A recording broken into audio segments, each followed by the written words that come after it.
What's going on, friends? It's Anton Daniels, and I gotta have a conversation with you guys about Tiege Hanley because you see how the sun is hitting me. This is no finesse, no makeup, no filters, no none of that. This is 100% Tiege Hanley. I use it in the morning as soon as I get up, right after I pray and brush my teeth, jump in the shower, and I'm hitting the streets because you never get a second chance to make a first impression. So even though they're giving you 40% off your first order, 20% off for life, even though you may get a free gift, forget all that, right? Because we would do this even if it was full price because it's worth that much. I'm in the streets, I'm kicking it with people when I see Dusties everywhere.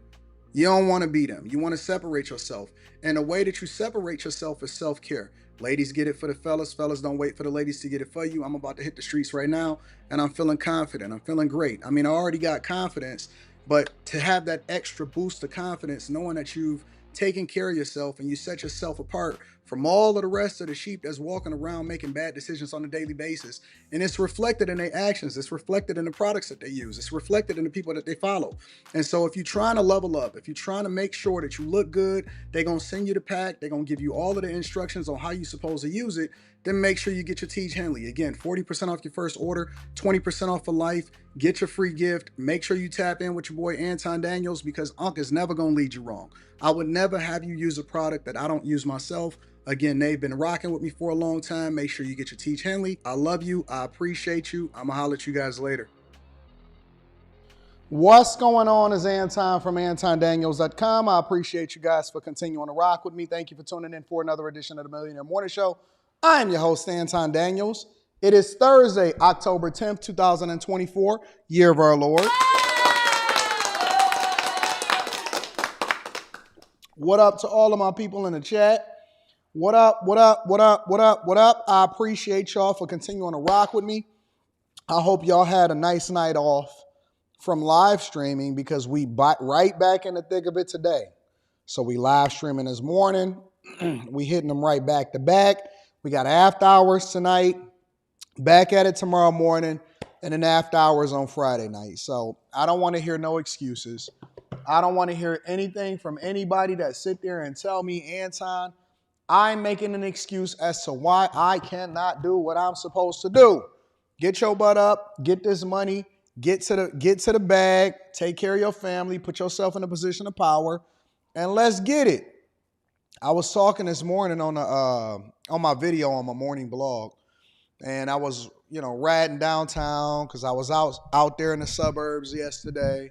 You got to check on stuff. You got to check on different progress and different projects.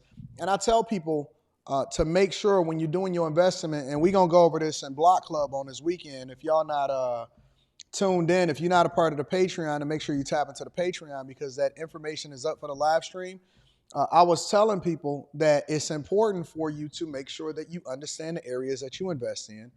But I was on my way into the office this morning, and the conversation that I was having was, you cannot force people. You can't convince them. Stop trying to convince them. You do your job and you let it go. It don't matter who it is. It don't matter if it's a kid. Your kids, you put in them what you want them to be when they grow up, and then trust that God is going to lead them to where they never depart from the foundation that you set for them. You can't convince no woman to do what she's supposed to do. Either she is or she ain't. And if she not, then you let her be for the streets. You can't convince no man to change. That's why women should believe men when they get into relationships. You can't convince people to invest in their retirement. You got to let them be because, hey, listen, you can put all of the information out there, but I'm not going to do it for you, so you can remove the responsibility for doing it for yourself and learning how to fish. You can't convince people to evacuate during certain hurricanes. Oh, man, it wasn't as bad. I knew I should have stayed. You can't convince these people. You can't convince people to do anything that's in their best interest at all, not even a little bit. And so you just kind of got to let people do what they want to do and let them discover it. That's why I don't even try to push people towards Christianity or anything like that. I just live my life and you be a beacon, right? You let your light shine. You attract people to you. And when they want to discover you, they will. When they want to discover God, they will. And a lot of times people have to suffer. They got to go through it. They got to see death. They got to see dying. They got to see jail. They got to see all of that stuff. Then they want to turn their life around. So stop trying to convince people to do what they're supposed to do. Stop trying to sell people on, hey, man, you shouldn't vote for this person. You can see they can ruin your whole life, and they're going to still vote Democrat, Democrat, Democrat. And meanwhile, you done wasted precious time that you could be using to doing stuff that's more productive for yourself. So be careful where you throw your pearls at. Be careful who it is that you support. Be careful who you surround yourself by and who you influence with. Be careful of all of these things, because at the end of the day, people are going to do what people are going to do, and you not going to change it. You're going to have to let God be the intercessor, and then you just going to be the beacon of light. You be a reflection of what you want people to be and what you advocate for, and you let the rest of that go. All right? So let's get into it. I want to give a shout out to all of my people on Cash App. Shout out to ESDC. I appreciate you, big dog, and my dog Mike, that dude in the building. All right, y'all. So let me get a little bit of the housekeeping out of the way. Make sure y'all hit that Tiege Hanley, 40% off your first order, plus 20% off for life. It's a phenomenal product. Thank you, Tiege, for continuing to sponsor us. Again, if you're not going to be in Block Club for the live stream this weekend, and then I'm going to re-upload the live stream for you guys just so you'll have it available. If you missed the live stream, you might be working, you might be on the road, something like that. That way you can take your notes. If you're not a part of the Patreon, that link is in the description. And then make sure you get your tickets to come and kick it with me in person.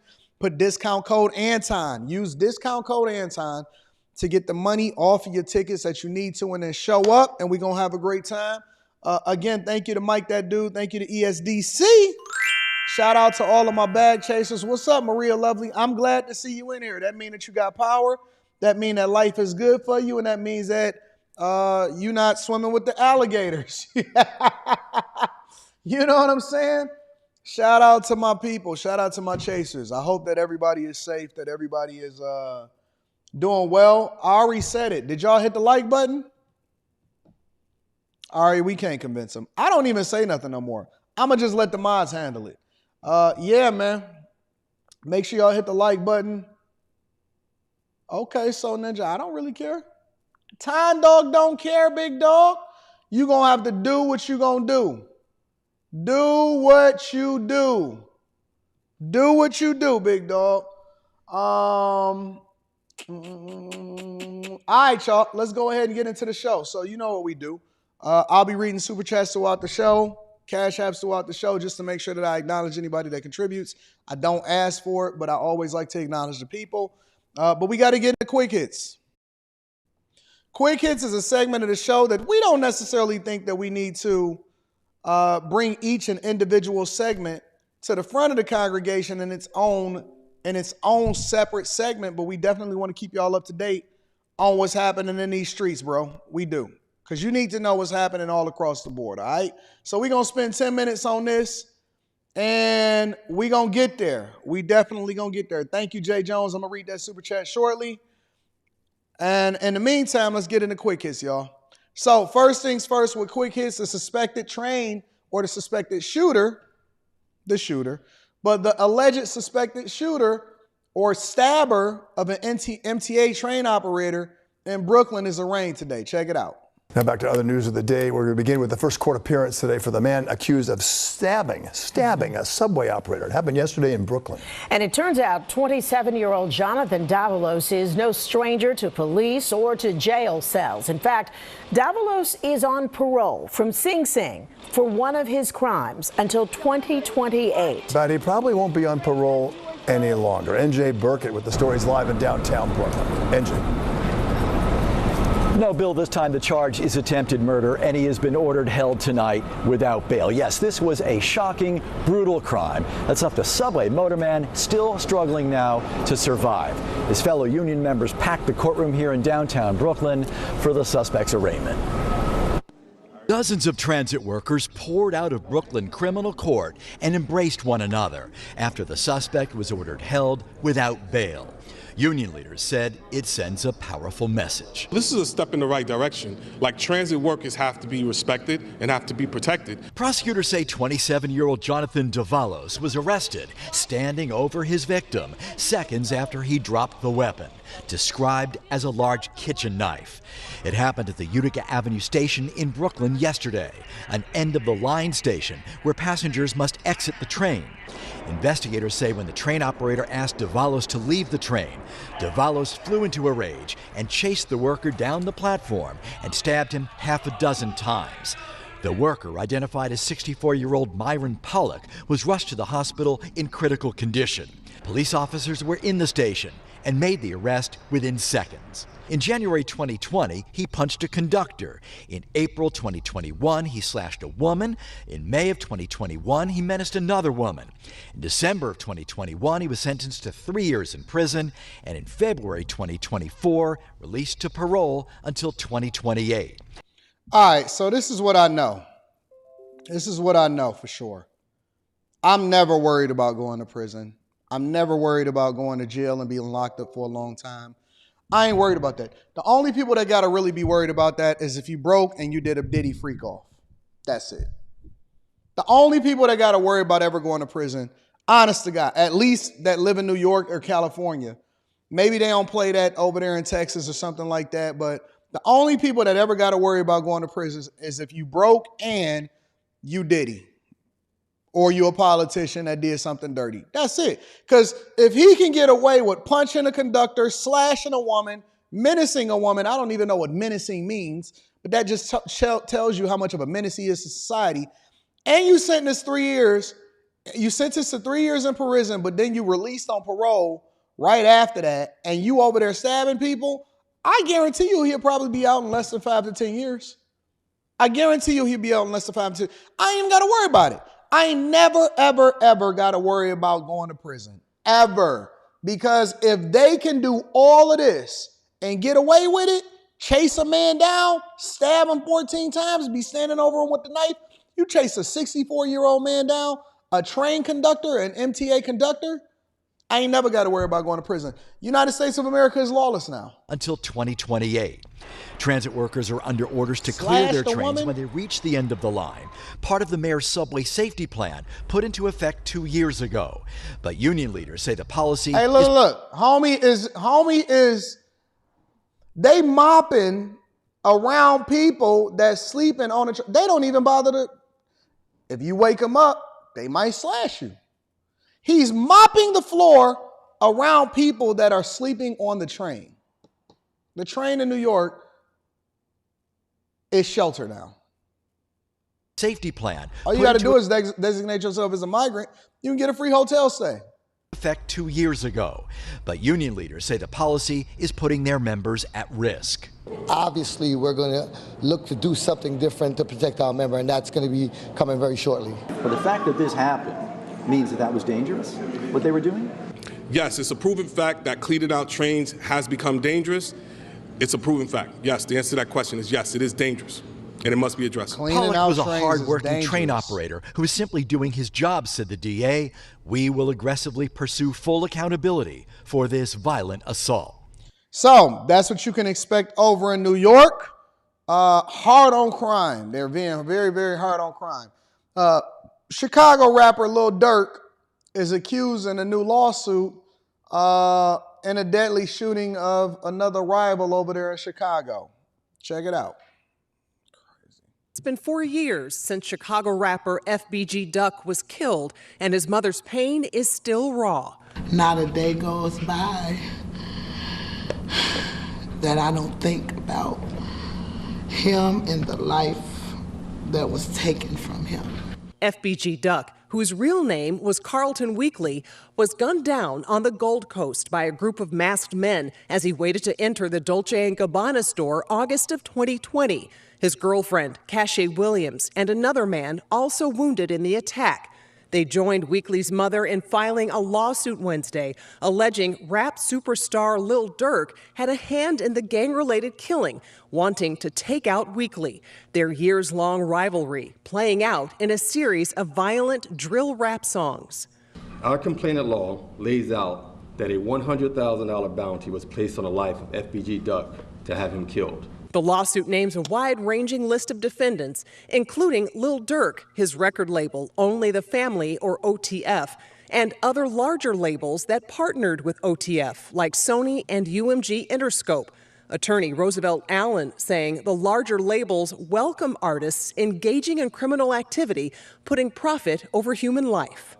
They want authenticity, which has bred These type of individuals getting in the music business, carrying out their activities, and the record label companies are fueling it, financing it, developing brands for them. Earlier this year, 6 purported gang members were convicted of carrying out Weekley's murder. Allen saying with this lawsuit, he hopes others who knowingly promoted violence will be held accountable. That's where it crosses the line, when you take it from the music and you take it to the public and the street. Nope, you're wrong. It crossed the line when it became a cultural norm, and we continue to validate it. And so I don't really know how a lawsuit actually justifies the killing, but how can they prove that he actually did anything? And if it was, why wouldn't it be a criminal complaint instead of a civil suit? This is no different than the women in the New York court of law that then filed a lawsuit in order to get money from people that did stuff. I just don't understand. Listen, you live by the gun, you die by the gun. Y'all justify this. Y'all want y'all rappers to be as real as possible. You don't see this in country music. You don't see this in pop music. You don't see any of that. Michael Jackson and Prince, they just battled, and you know what I'm saying? They just water waved and they moonwalked, and he played his guitar and he did Purple Rain. They did all of that, and they never actually put out no guns on each other. They battled. James Brown called up Michael Jackson. Hey, Michael. And then Michael told James Brown, hey, bring Prince up here. And then Prince jumped on the pole, and he was swinging on the pole, and then it fell into the audience. And then they had a grudge ever since. It was a grudge match ever since. Ever since. They said, it's me and you. Me and you. And we going to battle it out on the songs. That's what happened. That's literally, that's the story. Michael didn't like Paul McCartney, so he bought the Beatles catalog. It was battling out on wax. Now, see, you get big as a rapper, you make a couple of dollars, next thing you know, you're putting 100,000 on somebody's head. It's different. It's different now. Anyways, and then last but not least, a man was killed in Mexico, and a Southern California man was shot and killed in Mexico, and his sister and his family is battling to bring his body home in order to give him a proper burial. But there's a twist to it. Check it out. A Southern California family reeling from the sudden and violent loss of a loved one who was shot and killed while visiting Mexico is also facing the added trauma of trying to bring his body back home. KTLA's Shelby Nelson reports from Hemet.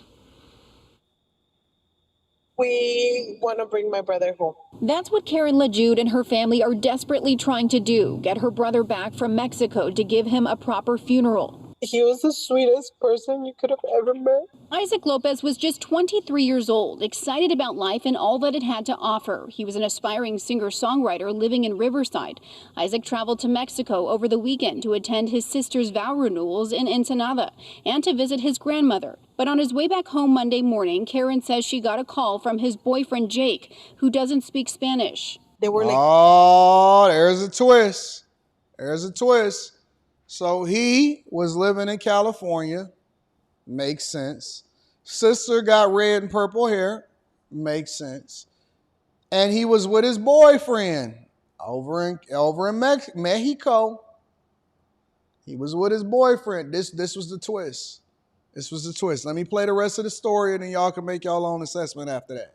30 minutes into driving, and Jake said that he heard a pop. And he looked over at Isaac. Isaac was driving, and he saw Isaac's head immediately just went down. And he grabbed the steering wheel. The two were also traveling with Jake's cousin, who was in the backseat. The car went into a ditch. Moments after, a man approaches the vehicle. They were like, "Is everybody okay?" in Spanish. Is everybody okay? And then Jake was trying to get help. He was like, "Oh, please help us." And when he said that, the guy took out the gun and he shot Jake on the shoulder. He immediately went to the back and he started saying, "Dinero, dinero, teléfonos." And he looked at Darlene and he shot her. Karen was told it took Mexican authorities more than an hour to respond. Within that time, her brother passed away. She says all the suspect took was a phone. Her brother's wallet was still there, leaving her and her family with even more questions. She believes this was a crime of opportunity and that the shooter targeted Isaac's vehicle because of his foreign license plates. As for Jake and his cousin, both survived the traumatizing attack. Meantime, Karen and her family are raising money to help bring her little brother home. She says the #1 thing she'll miss is hugs. Be careful when you're traveling into these other places. You look like food, 100%. Ladies and gentlemen, that's your quick hits. All right, let me read some of these super chats, and then we're going to go ahead and get into the thick of things. Jay Jones says, good morning, Mr. AD. Did you see where Bishop Mari said Trump needs to be president or the USA is going to fail? I believe it. I haven't. Who is Bishop Mari? Let me look up Bishop Mari real quick. See who the bishop is. Bishop Mari. I haven't seen that. Oh, Bishop Mari. No,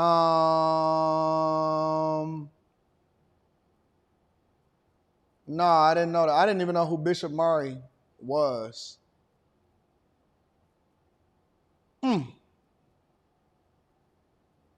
Okay, so that's Bishop Mari. He's ranked bishop. I didn't see that. Interesting. All right, maybe we'll do a little bit of research on that. The Gray Way says, good morning, AD and the Millionaire Morning Show family. Please keep me and my family in prayer. One of my sisters passed away. Be blessed, everyone.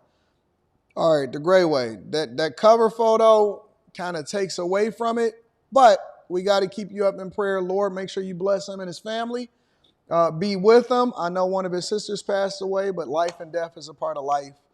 And just don't let them have to suffer or grieve as a result of it. In Jesus' name, amen. Hold their family up in prayers, ladies and gentlemen. I appreciate you, Gray Way, and God bless you and your family. L. Forbes. Shout out to L. Forbes. Says prayers to all the MTA workers, including my dad. Yeah, man, it's bad out here. Dak Man 2018 says, Anton, I'm surprised that as much as you talk about VP Kamala, you never talk about the way she wipes her mouth with her thumb like Della Reese on Harlem Nights when Eddie stole her in the alley. I don't I don't know.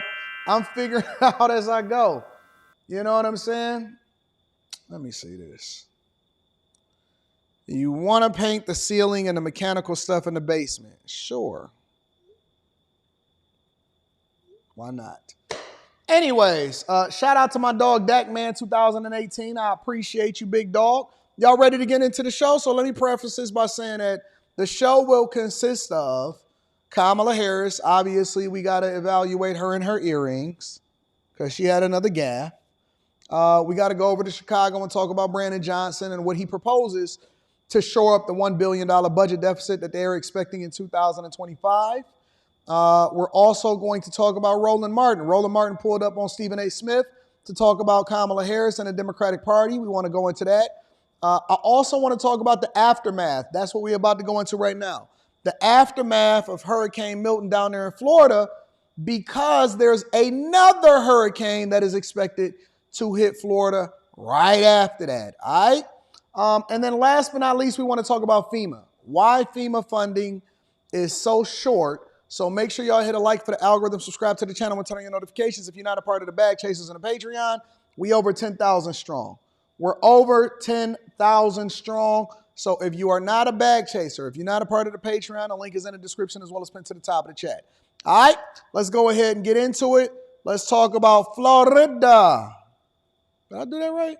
Hold on. What's up with the background over there? I don't like that. Hold on. We got a little malfunction over here somewhere.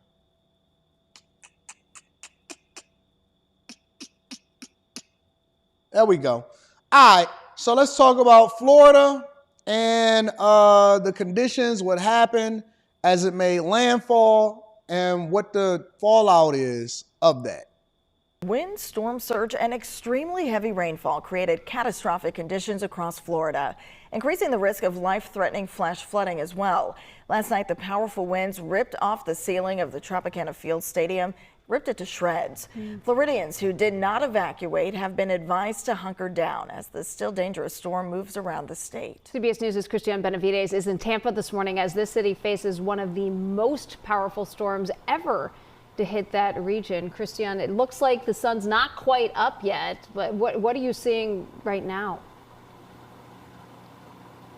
Heather and Shayla, good morning. At this point, it appears that Hurricane Milton for the Tampa Bay area has been primarily a wind event. You mentioned the roof off of Tropicana Field. There's also reports of a crane that collapsed in the middle of St. Petersburg, which is about 30 minutes west of where we're located. There was so much concern that this debris could potentially clog up the storm drains. But to give you a sense of where we're at, we're around the corner from Tampa General Hospital. You may recall from that viral video of the floodwaters that were just going up against the flood barriers. That's where we're currently located. So certainly here, they're not seeing the level of flooding that they saw with Helene 2 weeks ago. Hurricane Milton came roaring ashore on Florida's west coast overnight, bringing with it life-threatening winds, heavy rains, and dangerous storm surge. I hear a lot of wind outside. Bradenton resident Angie Samaro and her family are riding out the storm at home, located outside of the evacuation zone. We knew that we wanted to stay closer to the Gulf Coast in Newport Richey. Residents and their pets took shelter in this middle school gym. We take this stuff serious, and we live in a flood zone. In the days leading up to the storm, millions were urged to evacuate. Last night, Florida's governor said it's too late for those who did not heed those earlier warnings. It's too dangerous to evacuate safely. So you have to shelter in place and just hunker down. Already, there are reports of deaths, injuries, and extensive property damage after tornadoes swept through parts of the state ahead of Milton's arrival. In Tampa, the storm struck here as residents were still cleaning up from Helene and dumped 3 to 5 inches of rain an hour. We've got your back. Yesterday, President Joe Biden said the federal government has millions of meals, water, and thousands of personnel on the ground for response. Tropicana Field had been set up as a base for National Guard and emergency workers earlier this week. Last night, strong winds ripped the stadium's roof to shreds. So much for that idea. Now, Milton made landfall about an hour south of us. There is potential for life-threatening storm surge south of the eye of the storm. Let me show y'all something really quickly. Let me show y'all something.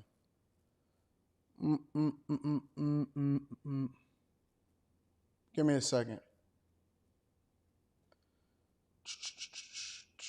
Let me see. There's somebody that says something in the chat that I want to highlight, because y'all know that the chat is, here it is. The chat is my co-host for the show. So Yao Fitzpatrick says they made all those people leave and waste money. Interesting that you say that. How did I know that it was going to be people that said this? How did I know? Do you know why lives get saved and we don't even know if anybody died or not anyways? But do you know why lives get saved? Is because we're proactive. The worst case scenario is to say, y'all left, but it wasn't that bad. It wasn't as bad as anticipated. Then that's the worst case scenario. Best case scenario, everybody survives and everything is good. But what happens when you're wrong? It kind of reminds me of salvation. It's like people that be like, you know what? I'll take my chances. I don't know why y'all think it's bad to prepare yourself and put yourself in a position to where you don't suffer if the worst case scenario happens to you. Why is everything all about money? You got to put humanity first. It's about survival. It's about not putting your people in harm's way. Listen, 10 times out of 10, if I see my governor or somebody or the meteorologist or whatever say, hey man, listen, it could possibly, you got a 98% chance, 97% chance, 80% chance, 70, 60, 50, 40, 30, 20, 10% chance that it's going to kill you, I'm going to get out of Dodge because I don't value money more than I value the lives of my loved ones. I can get some more money. I can get more money. I can't get my people back. And so Let me give a round of applause for Biden and DeSantis and the Tampa mayor and all of the mayors that was in the surrounding areas. The reason why you save lives is because people did heed the warning. Jesus Christ. You know, sometimes I almost think that I'm living in a silo by myself. Sometimes I think I'm living in a silo by myself. I want to go to St. Petersburg and talk to Jonathan Petramala, who is a storm chaser who has been, of course, watching Milton and following Milton. Jonathan, thanks for being with me. Let's just first start with what it's like there now as we're hearing these reports of flooding in Tampa Bay. What are you seeing? Hey, good morning. Yeah, the flash flooding, fortunately, has receded as the rain has stopped falling here in St. Petersburg. But to just get into St. Petersburg was a challenge. The bridges have been closed now for several hours. Yes, some people still died.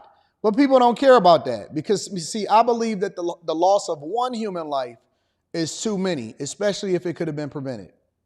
Since early yesterday afternoon, and that's the main access, right, to get in from the south or from the east as well. And so we had to go the long way around, and it was a maze of flooded streets around Tampa.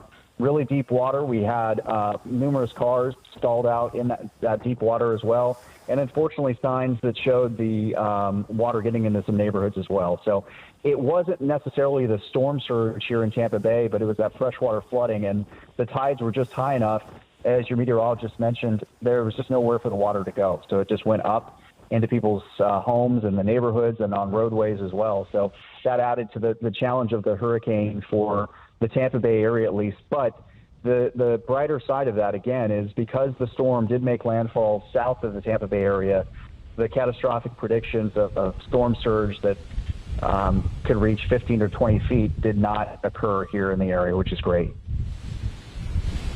Yeah. Our colleague Bill Weir has been reporting on the damage to Tropicana Field.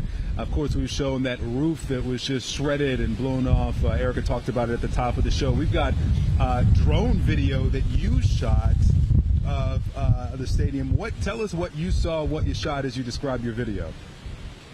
And again, I live in St. Petersburg, so this is just a few minutes from my house. To see Tropicana Field like that, and anyone you're going to speak to around the town, it's surreal to see the roof shredded like that. I was able to actually get my hands on a piece of that roof to kind of feel the material, and it feels just thick vinyl, like you'd one of those blow-up pool materials. And you can see it just had no chance against those winds of Hurricane Milton. And what was fascinating and also disturbing, they had about 10,000 cots and beds sitting in the outfield.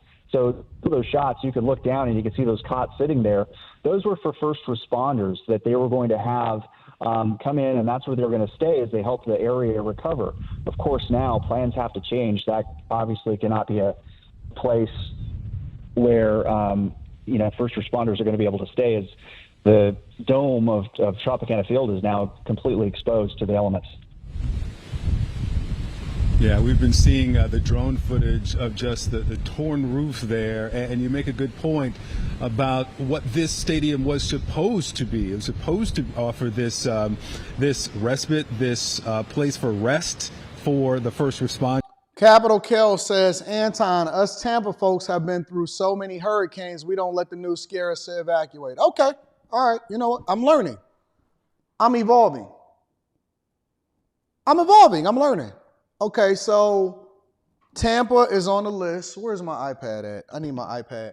Tampa is on a list of places not to worry about people just in case anything happened catastrophic, because y'all got it already, right? So the next hurricane, what's the next hurricane that's coming through? Let's see.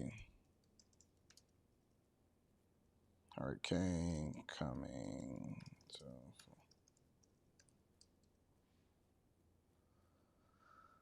Let me see.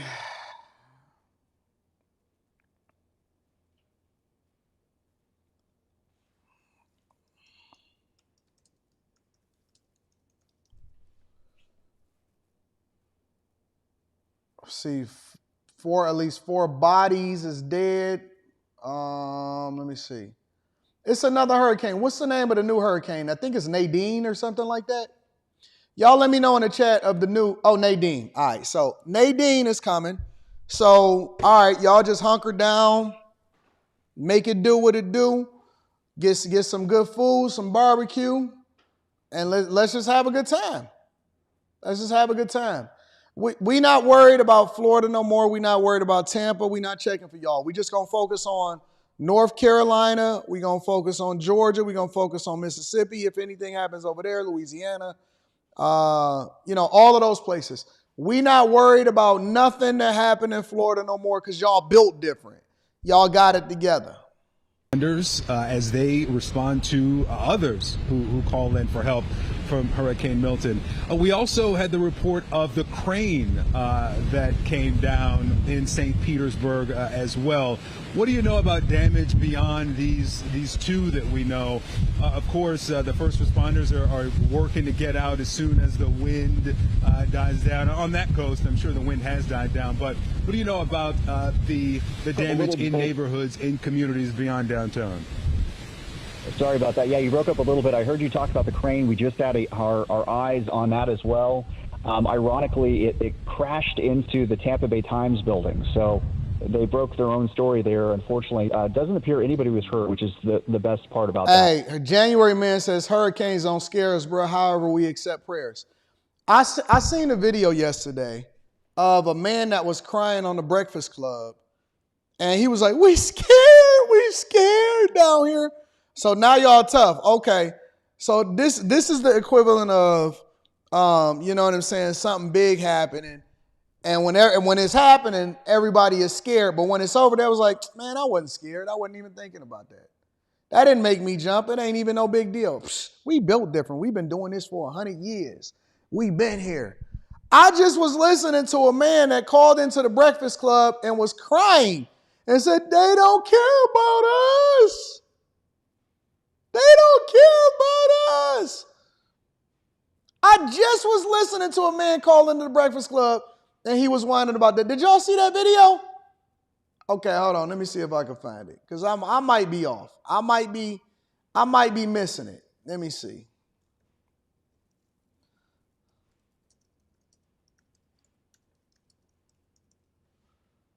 I might be off.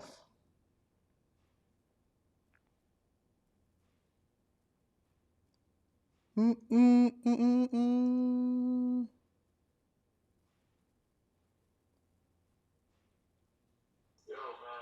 it is, because now they telling me they telling me that they all built different, but see, I seen something different prior to leading up. All of that tough talk wasn't even tough talk back then. Y'all was in a whole nother mood just a second ago. Just a second ago, y'all was in a different mood.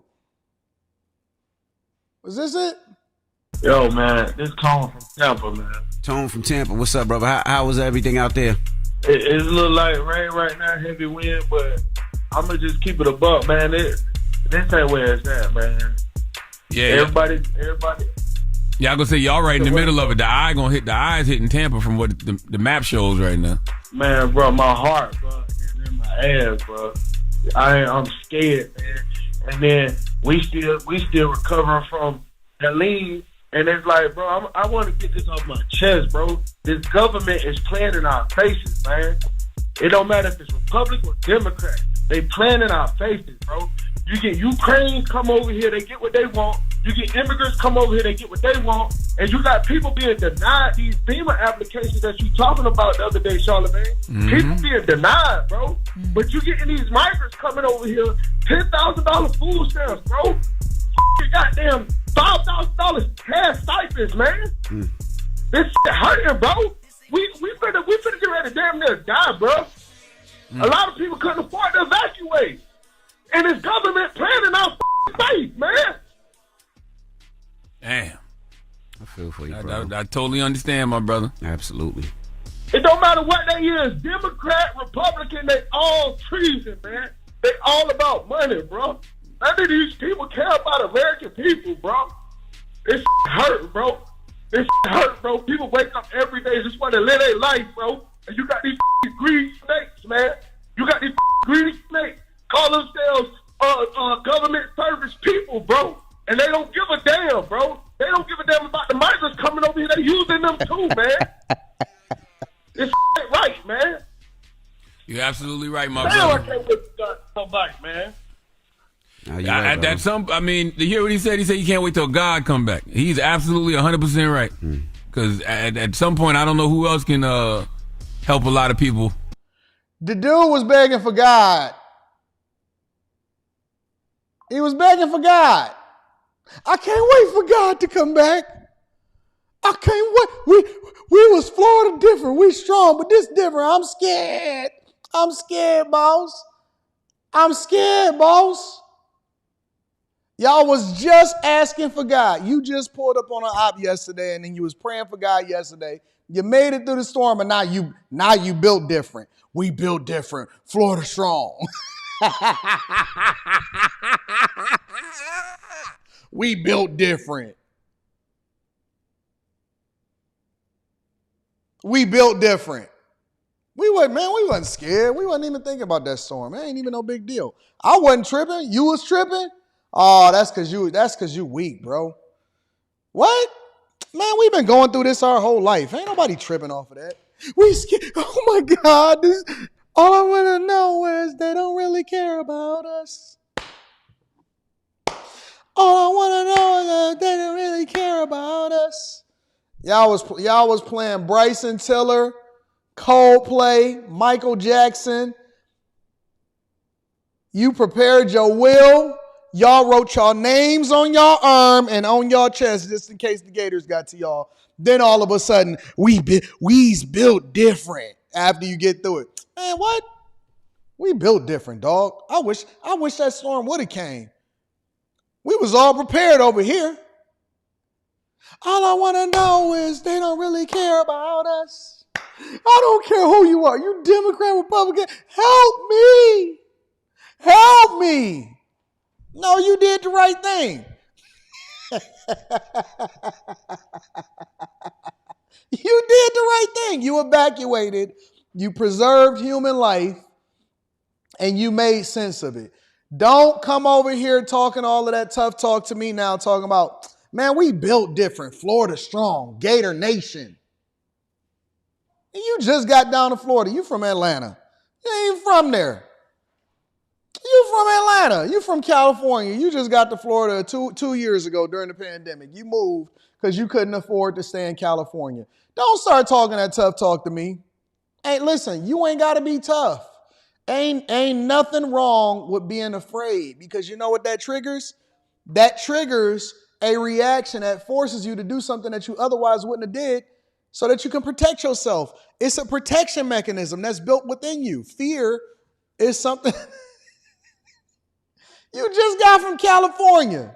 Y'all just came over. I moved down there. I ain't nothing like that. I'm from O Block. There ain't nothing wrong with you being scared. That means that you took precautions.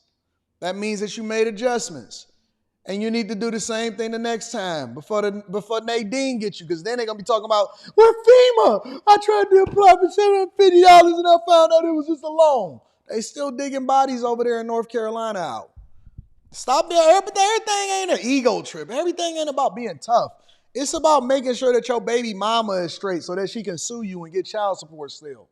I wish that storm would have came and took my baby mama. I left her out there for a reason. So you thought God was going to do your bidding. You thought God was going to take your baby mama out of the streets and into the hurricane. That's why you left her. Man, I checked on her. She didn't want to come. So you know what? I just got out of there myself. Oh, she still wanted that child support. She's still coming. She's still coming. You thought that the hurricanes. I know how you think. You know why? Because I hear y'all all the time. I know how you think. You thought the hurricane was going to get your baby mama and it was going to do its bidding. No, girl, it ain't no evacuation down there in Tampa. Man, they just tripping. And now she trusts you even more because you was, you can't, I know how people think. People be secretly wishing, man, I'm so tired of taking care of mama and papa. Hey, man, they don't want to evacuate. They say they staying, they hunkering down. I can't force them. It's because you don't want to be a son husband no more. You don't want to be a son husband no more. Anyways, I'm sorry. We still on live? All right, let me go ahead and get back to the show. Let me read some of these super chats, and then we're going to get down to, I be knowing. Keep trying to throw your baby mama in the hurricane. Nadine coming.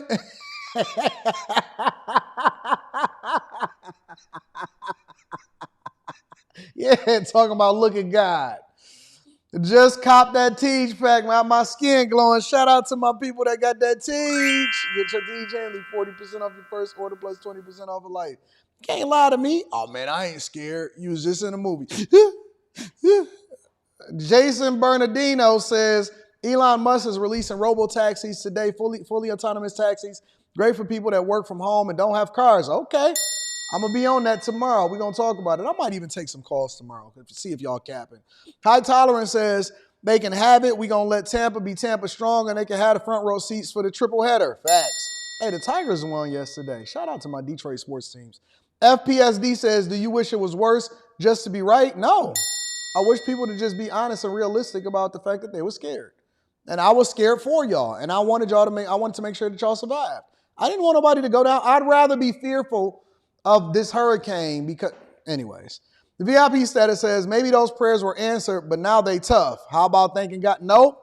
That's why God be letting people go through it. Oh, I saved you. You prayed for. God be like, hey, I saved you. You prayed for me to weaken the hurricane and make it less powerful in your area, and now you tough. That's all right. I got you next time. Nadine is coming. They still going to vote Kamala. Kamala was doing podcasts while they was underwater.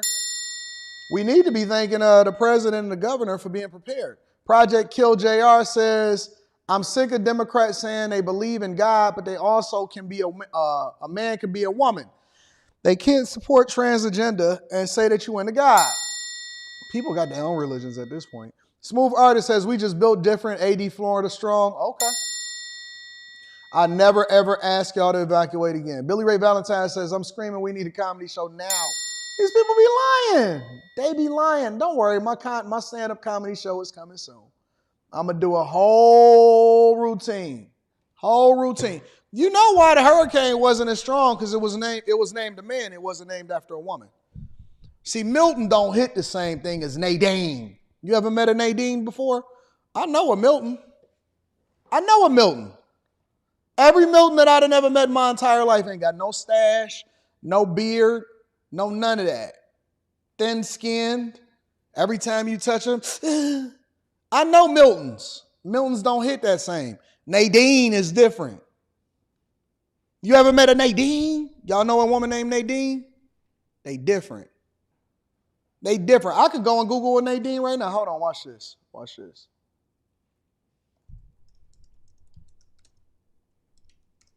See if I can find me a Nadine.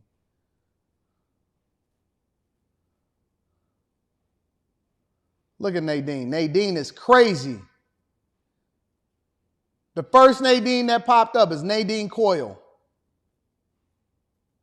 Looking crazy as piss. Y'all ever seen the Nadine before? Nadines ain't no joke. They different.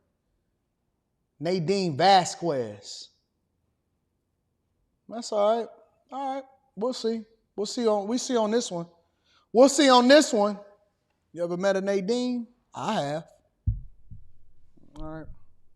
Okay. Keep being tough. FEMA. Let's talk about FEMA. We're gonna spend 10 minutes on FEMA. The question is, why is FEMA, I'm putting my timer on, got my timer on. Why is FEMA continuing to run out of money? Make sure y'all hit a like for the algorithm, subscribe to the channel, and turn on your notifications. Let's get to it. Southwest states are devastated by Hurricane Helene. They will need billions of dollars in disaster aid to just get back on their feet. Earlier this week, President Joe Biden said he was considering calling Congress back to pass disaster relief funding. Joining us now to discuss all this and, of course, FEMA is the Deputy Director, Rachel O'Brien, the Deputy Public Policy Editor for OpenTheBooks.com. Hi, Rachel. Good morning. Good morning. What is going on with FEMA and money? I mean, some of this is a little bit alarming. the fact that FEMA could be running out of money, may not have enough money to cover hurricane relief for the rest of the season. And then, of course, the fiscal problems even before Helene. Is FEMA underwater at this point? Right. Yes. So the most recent report from the Office of the Inspector General found that FEMA's disaster fund had a $6 billion deficit at the end of July. And so Mayorkas said either yesterday or today, FEMA doesn't have enough money to get through the hurricane season. Do y'all know who Mayorkas is? I know who Mayorkas is from the migrant crisis, because Mayorkas essentially runs everything Homeland Security. But then I didn't realize that I had been seeing Mayorkas for a long time. Do y'all know where y'all usually see Mayorkas? I'm going to do a test in the chat before I give y'all the answer. The test in the chat is, where do you usually see Mayorkas? Where do you usually see Mayorkas? Where do you usually see Mayorkas? I know him because I had been doing review videos of what was going on in the migrant crisis and the fact that he was basically the face of not controlling what was happening at the border. Where do you usually see Mayorkas? I want to hear what y'all got to say in the chat.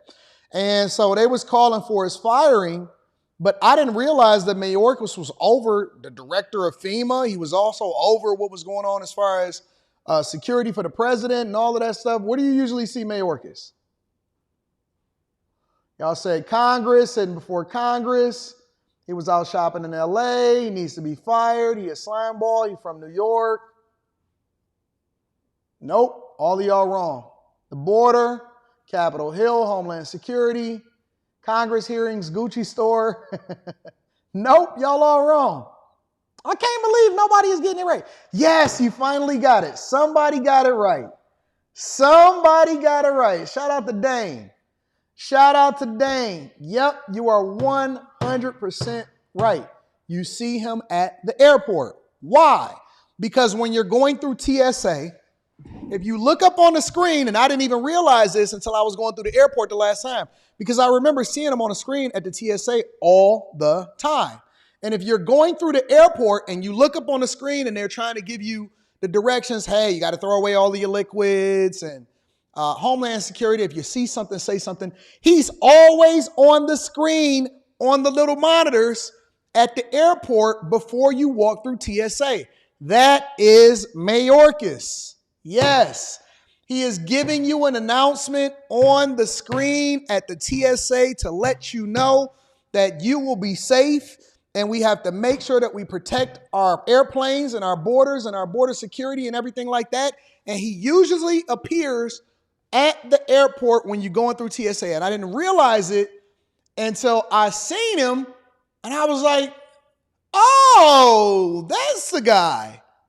He's been giving us announcements the entire time. He is at the airport. Dane, you are on the money. That's how I know I got a dope chat. That's how I know that I got a dope chat. Yep.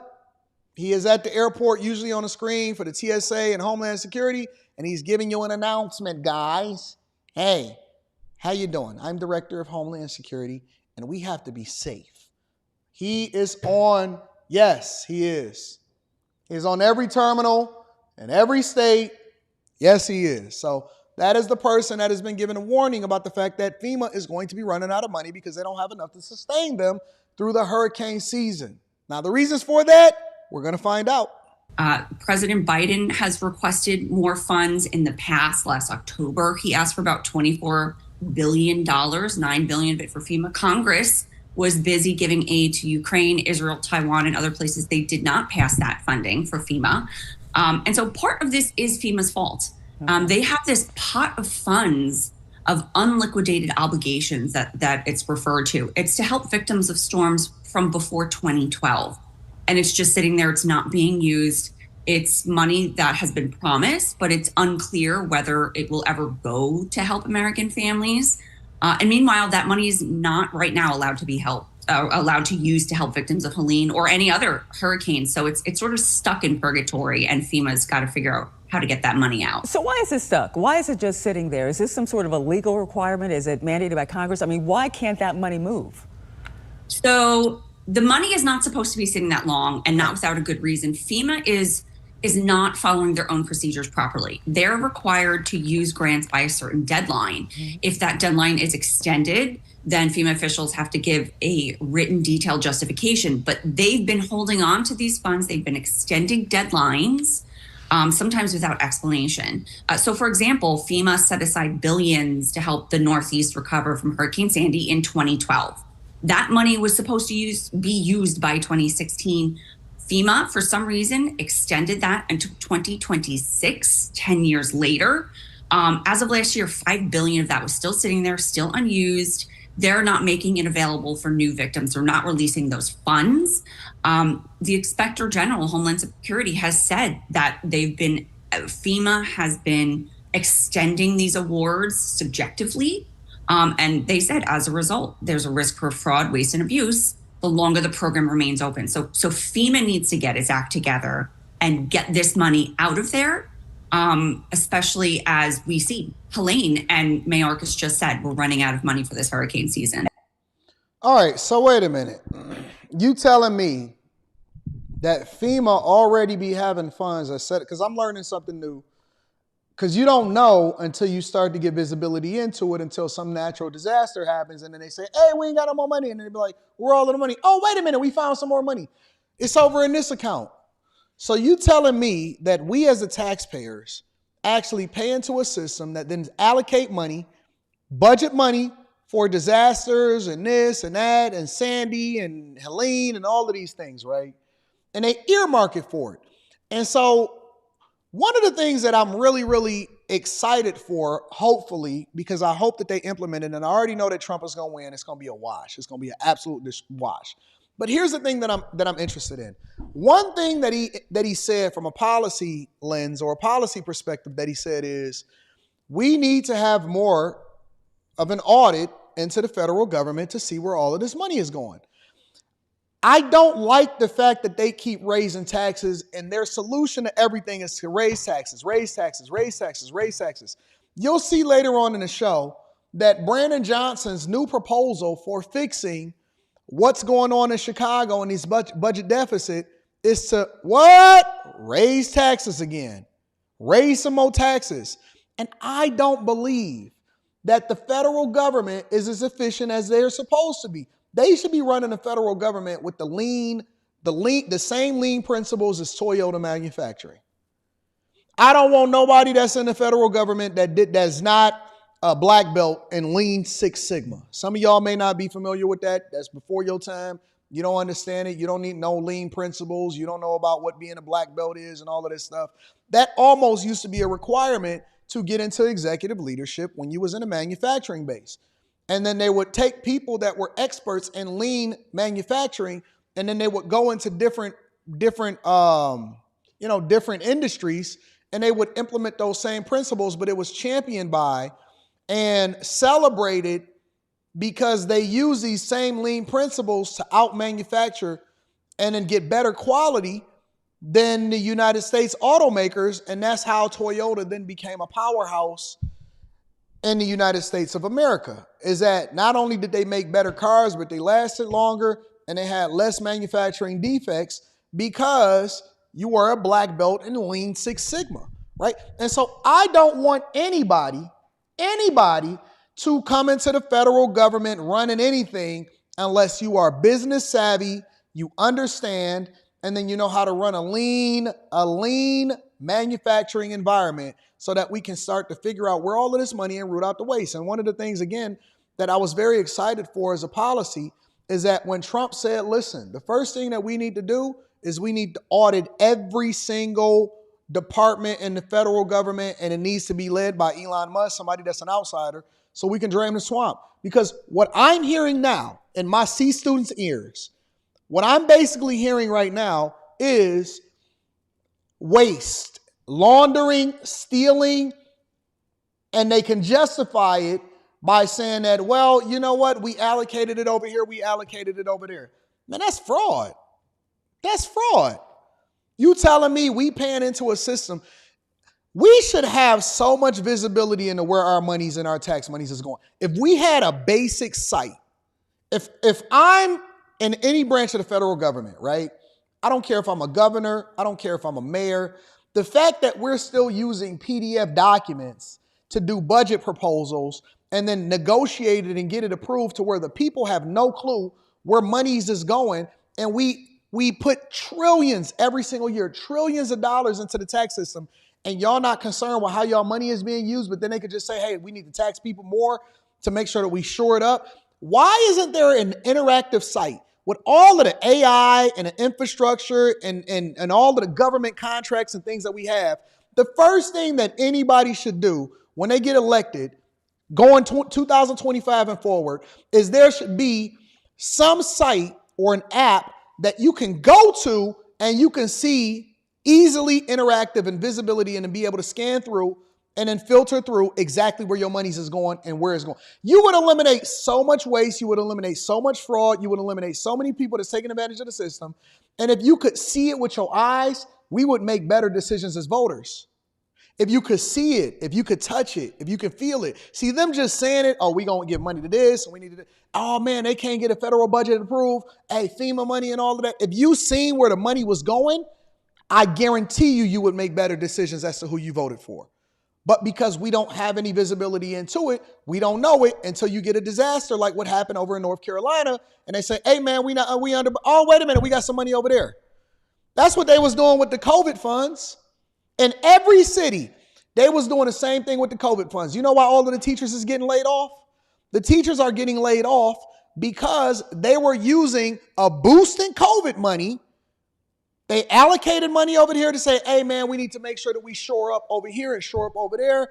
And these people ain't working right now. And so we need to make sure that we boost education and spending and get everybody iPads because all of the kids is from home. And so they allocated all of these trillions of dollars in COVID money to these different states and to these different programs. And they leaned on that and they baked it into their budget. And that's how they justified being able to keep all of these people on the staff instead of learning how to manage their budget more effectively and looking at that as just a boost instead of depending on it. And now they bake that into their budget and they say, oh, wait a minute, we got to lay everybody off. This is because you don't manage your funds correctly. That's why I don't trust Kamala Harris. I don't trust Tim Walz. They've never worked in the private sector. They don't know how to manage a budget. She throwing out stuff without even saying how to pay for it because it sounds good to your ears, but you can't justify it. In every business, you got to justify where your spending is going. The reason why we fill out timesheets, the reason why we put all of this stuff in there, the reason why these different managers and different segments of business can say, hey, we need this, we need this, we need to allocate money to this. This is going to be a driver in profitability long term, so we need to allocate monies into this, and we need to make sure that we have this much for contractors and all of this other stuff, is because you need to be able to justify where your spending is. If it doesn't match up and you don't get a return on your money, then that's where you shave, and that's where you got to figure out how to sell off that part of the business, because maybe another business does it well and they want your customers, but it doesn't necessarily translate into profitability for you because you don't have the budget to do so. When you look at the auto manufacturing process, right? The reason why they're spending so much money on ICE vehicles, right? They're using ICE vehicles to then justify the research and development that goes into electronic vehicles because they have these mandates coming. So they have to sell as many cars as possible, as many trucks as possible. When you see the markups and the margins aren't that high, is because they're allocating so much money into research and development, trying to drive the cost down of EV vehicles and battery manufacturing so that they can then justify the investment into it. And they also got to build the infrastructure for it. And that's why you see the $7,500 tax credits, is because they're trying to incentivize you to go into this area while at the same time giving automakers enough time to make profits from ICE, internal combustion engine vehicles, to then feed those profits into hopefully going into EVs so then they can justify the cost. But if you actually break down the numbers and you're on these analyst calls, which is one of the reasons why in the Patreon, I go through, I show you the charts, I help you to understand exactly how these budgets is allocated and why we invest in this and why we don't invest in that. And this segment is different than that segment. And Apple over there, yeah, they're using an iPhone and they know that the market is fully mature, but that market is then funding their growth in other segments such as services, like when they go in and they give you Apple Pay, right? And you go in and you do your Apple Fitness and all of that. That's the fastest growing segment in Apple, whereas they're funding that because they understand that that's where all of the benefits is going to come long term, but they need this money over here in order to do so. So when you operate the federal government with the same efficiency that you operate in a private business, and most of these politicians don't know nothing but policy, They don't know nothing but asking for money. They don't know nothing but begging.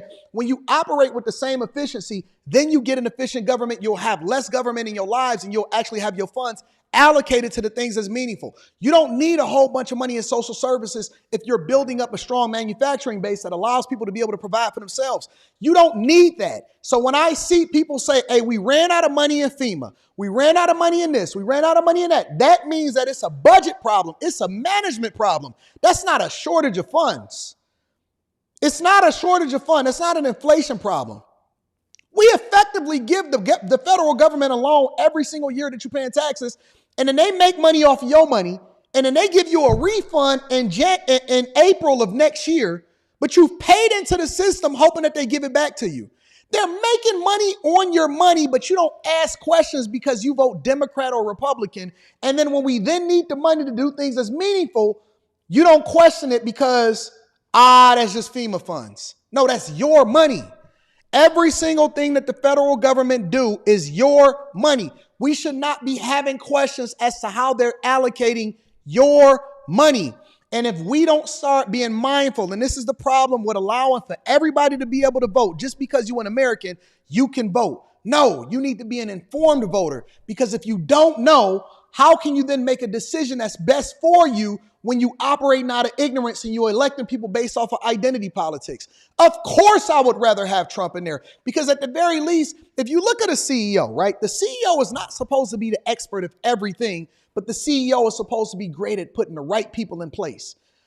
Who better to put that in place than Trump? You gonna trust Kamala Harris to be able to manage your budget effectively, and she's never even worked in the private sector? How does that work? How can you have a person that serve all people when her only experience is to tell you that her mother knew a woman that basically played a role in her life that owned a daycare? And we're voting this woman to be the commander-in-chief. How? How? Absolutely not. Absolutely not. The number one thing that I think need to happen, and Trump proposed it, he said it unexpectedly, and it just went over everybody's heads. The number one thing that I think needs to happen in the United States of America is we need to audit the federal government in every single sector. Don't raise another tax. Don't add another tax. Not another tax. We tax gas, we tax groceries, we tax people. Don't you realize that we getting triple taxed, quadruple taxed? By the time that you get your next paycheck, the government basically got all of the monies. Well, Anton, how does that work? Well, listen, you work, you get a W-2, you get taxes taken out of your check. Let's say you make $100,000 a year and they take 20% of it, right? So now $20,000 goes into taxes. Cool. And then the money that you taxed on go to the gas station with to fill up your car. And you got to pay a gas tax that's baked into the cost of what you went to go fill up your car. So then a percentage of that money goes back into it. And then you pay somebody because, you know what? I need a contractor to come over to my house and do some work. So you pay him $1,000 to do whatever it is that he do. And then he got to pay taxes off of the money that he got from you that was already taxed to go back to the federal government again. And then the home that you pay for, right, that's already paid for after you paid it off, you got to then pay property taxes into a system so that they can then pay employees that got to pay taxes off of the money that they made from the federal government from monies that you paid into the tax system to go back to the federal government again. By the time that y'all get done spending, and that's why they want the monies to stay circular within the system, because it all comes back to the federal government. You've been taxed. Your entire paycheck goes to the federal government, because even when you spending it with people that's in your community, they paying taxes on taxes to do taxes to get taxed again on stuff that you already been taxed for. So when I look at these federal government agencies and they so inefficient, the system is set up for you, if you don't understand how money works, to basically fund the federal government. And you don't even pay attention to it because you so focused on thinking that you got up because you got a STEMI check. You got a STEMI check. You giving all of your money to the federal government and you don't even know it. But see, I don't have these type of conversations because it's just going to go, whoo, whoo, whoo. And you know what they're going to do? They still going to do what they want to do when they want to do it. They still going to do what they want to do when they want to do it. I could break it down as simple as ever. I'm a C student, straight up. Look at all of my transcripts. I'll bring them up here. All of my transcript says 2.0, 2.2, 2.3, 2.4, 2.5. I think my best semester I did a 3.2. That brought me up there. But I know where my money is going. I could break it down for you like a C student. And guess what? You still going to vote the way that you want to vote. You know why? Because you like being voluntarily ignorant and you think that they know what to do better with your money than you do. Nah. That's not what it's for, and that's not what we're supposed to be doing. It's not what it's for, and that's not what we're supposed to be doing. So when I see this woman up here with no lips explaining to me how the federal government is short on funds for FEMA for hurricanes, it disgusts me. It absolutely disgusts me. And that's the thing. I mean, you see the images on our newscasts of so many people, communities devastated, and in some cases, as you're mentioning, the money is there. So what if FEMA, so what can Congress do? What can lawmakers do? What can the president do? Can they put pressure? I mean, it's all a part of the federal government. So what needs to happen in order to get that money out of there? That's right. Yeah. I mean, on top of those unspent funds, FEMA had a field day paying for COVID expenses. They improperly budgeted their COVID expenses during the pandemic. They spent way over than what they budgeted. That's also part of the problem, why they're in such a deep hole. Biden has said he may call Congress back in. They're in a recess right now. It's election season. So members of Congress are back in their districts. They're campaigning. And so hopefully the pressure will mount on Biden to bring Congress back and get this money passed. That's what they need. Congress would have to come back. They did pass a sort of stopgap funding measure to give $20 billion to FEMA before they left. That's not enough. $6 billion of that alone was going to address other pent-up demands from previous, floods in Vermont, the wildfires in Hawaii. So not all of that can go to hurricanes. And then FEMA also put in August, they put on hold sort of longer term projects, rebuilding projects to focus on immediate. This is all just fun. It's all charades. It's all fun and games, and it's all a charade. If y'all not a part of the Patreon, make sure y'all tap into the Patreon. I'm gonna give y'all some real game this weekend. This is why this is the best morning show on earth. This is why this is the best morning show on earth, is because I don't have to stick to a script. I could just tell you the truth. We could have fun, we could be entertaining, and then I could tell you the truth. If your grandmother, if your mother, if your father, if your friends and your family watch anything other than the Millionaire Morning Show in the morning, tell them that they missing out. Because you never know when we going to go off script and we just going to give a small mini masterclass of what we would normally do inside of the Patreon. Join the Bag Chasers. I'm going to give you some real game this weekend so you can keep most of your money for yourself legally without having to give it over to the federal government and letting them determine what they're going to do with your cash. I'm going to give you some real game on my next live stream on Block Club, and I'm going to give you the strategy that they not giving you in real life. And guess what? It don't even cost you nothing. We ain't got no course to sell you. We ain't got no fund for you to fund. I'm going to just show you the receipts, and I'm going to show you what I experienced in my real life and how I've learned to beat the system, because it's designed to keep you broke. And for those that know, we just going to get richer. Make sure you join the Bag Chasers. Link is in the description as well as pinned to the top of the chat. Y'all cooking? Y'all having fun? Because I see over 4,000 people in here, but I don't see my likes up. I don't see my subscribers going up as much as they should be. I don't see my likes up. I don't see my subscribers going up as much as they should be. As much as I'm giving y'all this game and as much as, ain't nobody doing they can't do what we do. Listen, they could steal my format. They can go buy my cameras. They can go and get my software. They can go and try to update their whole system and they show format to be able to have their lower thirds and all of that together. But guess what? They can't do what we do, because this ain't made up. This is real life off the cuff. People be asking me, Anton, how do you develop your show in the morning? When I'm doing it. They can't do what we do. Ain't nobody as good as the Millionaire Morning Show. That's a fact. I don't care what you say. I ain't got to be humble for you. Yeah, Derek Perry says, Florida government typically knows how to handle hurricanes. FEMA should be focused on places that is not used to hurricanes, like Western North Carolina and Tennessee. Okay, I agree with you. Hey, take the money over there. Let them Florida people be there. Nadine has diminished. I'm praying for Nadine. Eric Welf says, I'm still laughing. I can't wait till God come back. That's what he said. I like fried rice. G says, shaking my head. For as much as I travel, I never noticed Now you're not going to be able to unsee Mayorkas on that screen. You're going to see it every single time. And I want y'all to acknowledge it because you know where you got it from. P. Dollar in the building. Shout out to P. Eric is in the building. Shout out to Eric. Derek Perry says that FEMA money is set aside as for liability purposes. The lady is wrong for looking at that money. Truth is Biden pulls money from FEMA to address the border issues by declaring the border an emergency. Shout out to Derek Perry. Levi DePero says, Anton, that is digital currency, show money ledger. Nate says, Nate says, officials need to win Sim City before being elected. Big Al, shout out to my dog. Big Al says, you are right, coach. This is the best morning show. Thanks for your info wisdom, big dog. We appreciate you. Shout out to my dog, Big Al. Shout out to Big Al. I love you, Big Al, and I love what you're doing over there. Molly in the building. Shout out to my girl, Molly. I appreciate you, baby. P. Shank says, Mr. AD, I completely understand what you are saying. Learned it in one of my many finance classes. People didn't think that they needed to go to school. I wasn't there often, but I was paying attention. All right, y'all. Make sure y'all hit a like for the algorithm. Subscribe to the channel. We'll turn on your notifications.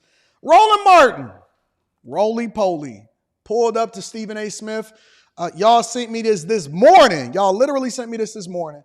And I said, all right, we're going to go ahead and pivot and add it into the show. So I was going to review that new Red Lobster CEO and him saying and breaking down something about endless shrimp. But I figured this would be a little bit more entertaining. So Stephen A. Smith really need to work on his cover photos. Those are really substandard. I also think that he needs to work on his styling, his outfits, because it's really inconsistent. But Stephen A. Smith, I seen him with a pink suit on ESPN the other day, welcomed Roland Martin onto the show. And that is a very bad cutout. That is a very bad cutout of Roland Martin. But we going to get there. Make sure y'all hit a like for the algorithm, subscribe to the channel, and turn on your notifications. Let's see where this went. Welcome back to the Stephen A. Smith Show right here over the digital airways of YouTube and iHeartRadio. Let's get to the nasty outfit. Stephen A. Smith got on a white T-shirt. A white tee, and my white tee, and my white tee with the Adidas throw. All right, don't worry about it. We gonna get there. Sometimes he wears suits, sometimes he throw the Adidas throwback on there. We gonna get there. Politics in the presidential election, which is now less than 4 weeks away. There are several key demographics that can swing the election. I'll look at this in life, are written, giving them props. But damn it, he ain't Roland Martin. He ain't Roland Martin unfiltered. That's who I got right here, right now. What's up, big boy? How you doing, man? How's everything? Hey, Charles, a nice brother, but he does belong to that youth group called Omega Psi Phi. That's right. I can't stand these cornballs. And not every dude that's in a fraternity is a cornball. Let's be clear, because I know some real cool dudes that joined the fraternities for the right reasons, and they did it for the right reasons to be able to give back to their communities and networking and all of that and brotherhood and everything. But if these are the face of the people that's in fraternities, count me out. I never want to be, if you want to talk about something that's lame balls. No. I take every word I said. I take every word I said. That brother Bruce, will you watch your mouth? You watch your mouth. Oh, by the way, Roland, I saw you stepping. I said, oh, damn. Roland was getting it on. I had to give you props like that. I didn't know, bro. I didn't know, bro. Not at all. Let me ask you this, man. When you read this article and all, now I got you. Keep it going, because you keeping it going, bro. You was moving pretty damn good. Way to go. And leading the pack, by the way. You were doing your thing in front of an audience. It wasn't in private. You were doing your thing. I got to give it to you. Let's get to this article, Roland. When I read you what I just read, I know you read the whole article, but when I read you what I just read, how did you feel about what he had to say in that column? So there are a number of things that Charles wrote that I've literally talked about on my show, and actually have been talking about for the last 12 years. So let me unpack that. In 2012, first of all, I sent you guys a graphic. So in 2008, Black men, 95% voted for Obama, 5% voted for then Senator McCain. Which was a huge mistake. And we slowly recovering from that right now. Then it jumps to Then it jumps to 11 in 2012. Why is that? Because you heard black men were saying they felt that Obama did not deliver. So there was a 9-point gap between black men and black women. So then when you go to 2016, then the number increases. A lot of people kept saying misogyny, they ain't supporting a woman in Hillary Clinton, but they ignored it was 2 men in 2012. Now you go to 2020, it was 2 men, Biden and Trump. And what then happens? Same thing. Okay, you see the number increase. Now, the chart that you just showed, it's important to understand. Black men, it's still up there. Black men are like all other men. They're naturally more conservative. White men, Hispanic men, Asian men, black men. That's true. Which basically tells you that the only reason that we voted for Obama was because he was black. They finessed us. The only reason that we voted for Obama was because he was black. It's just the facts. That's a male issue. But when it comes to Democrats, black women are their number 1 voting bloc. Black men are still their number 2. So what do you now like? So like, what's going on here? What's the difference? What Trump does, Trump presents this tough guy, manhood. I'm a do what I say. I say what I mean. That is attractive. Right. That's attractive to a certain group of men. Now, when Charles was, it's attractive to men that actually believe in masculinity and does not follow their wives and not let their wives tell them what to do. They want to say a certain group of men. No, it's attractive to men that actually can identify with masculinity. We still got our balls. We didn't get our balls cut off. We might have got a vasectomy, but we still got them balls. We still got them. They still produce. Yes, sir. Yes, sir. And so many guys haven't seen a person that actually say what they mean and mean what they say. And just because you disagree with it don't mean that they're going to change their position on it. That they was raised by their mothers and they're single mothers. And so I think that there's more men that are feminine today than any other time in history. Don't mean that it's the first time that men been sassy, but I think that more men exhibit femininity today than any other time in history. Talking about this dissatisfaction in terms of these perceptions that, the Democratic Party is a party of women. Well, first of all, perception is a lie. Now we say sometimes one perception becomes reality. Here's the reality about black men. Who's the highest ranking black man in the Democratic Party? No, the highest ranking African American in the Democratic Party. You got Vice President Kamala Harris. Would that be Hakeem? But the minority leader is Hakeem Jeffries. Who was the person who actually made it possible for Biden to win? Congressman Jim Clyburn. Are there more black male members? There are 3 black members of the United States Senate. There are 4. 3 men, 1 woman. Okay? 3 Democrat, 1 Republican, and Tim Scott. In the House, there are more black men than black women. We can keep going on and on and on. Now, what brothers are reacting to, and I've heard this for last decade, brothers are reacting to, all they hear is black girl magic, black girl magic, black girl magic. But what black men got to understand is, we've been the ones getting all the attention for decades. We got to take into account paternalism, sexism, misogyny. So for instance, if I ask, I guarantee you this, Stephen A., and not just brothers with high school diplomas, brothers with college degrees, if I ask them, how does the Montgomery boycott start? They gonna say, oh, that was Dr. King and the preachers. No, it wasn't. It was Joanne Robinson, an Alabama State professor and the Women's Political Council. They're the ones who started the bus boycott. So we have to understand that when you see a lot of this stuff happen, for example, Rosa Parks, right? The whole Rosa Parks situation. Rosa Parks wasn't even the first Rosa Parks. All of that stuff was planned. All of that stuff was set in motion to then get an exact result, which is exactly how it played out. And so when you see him, he's conflating right? He's trying to say that that women are the ones that's leading in the Democratic Party because they are more informed and then they're more likely to take action when it comes to exacting change. And that's not true. It's absolutely not true. Just because men are more concerned with results does not mean that they don't care about who it is that represents them in a legislative branch. And so what you see inside of our legislative branches, whether you're talking about locally or you're talking about nationally, as you see a reflection of men that no longer care. And then you also have to take into consideration who these men are, how they were raised, and there's so much more context to it. I see a lot of guys, and I talk to a lot of guys, more than not, I see a lot of guys that actually care more about what happens to their mother, and they're more likely to take care of their mother in their older age than what happens to their father. Why?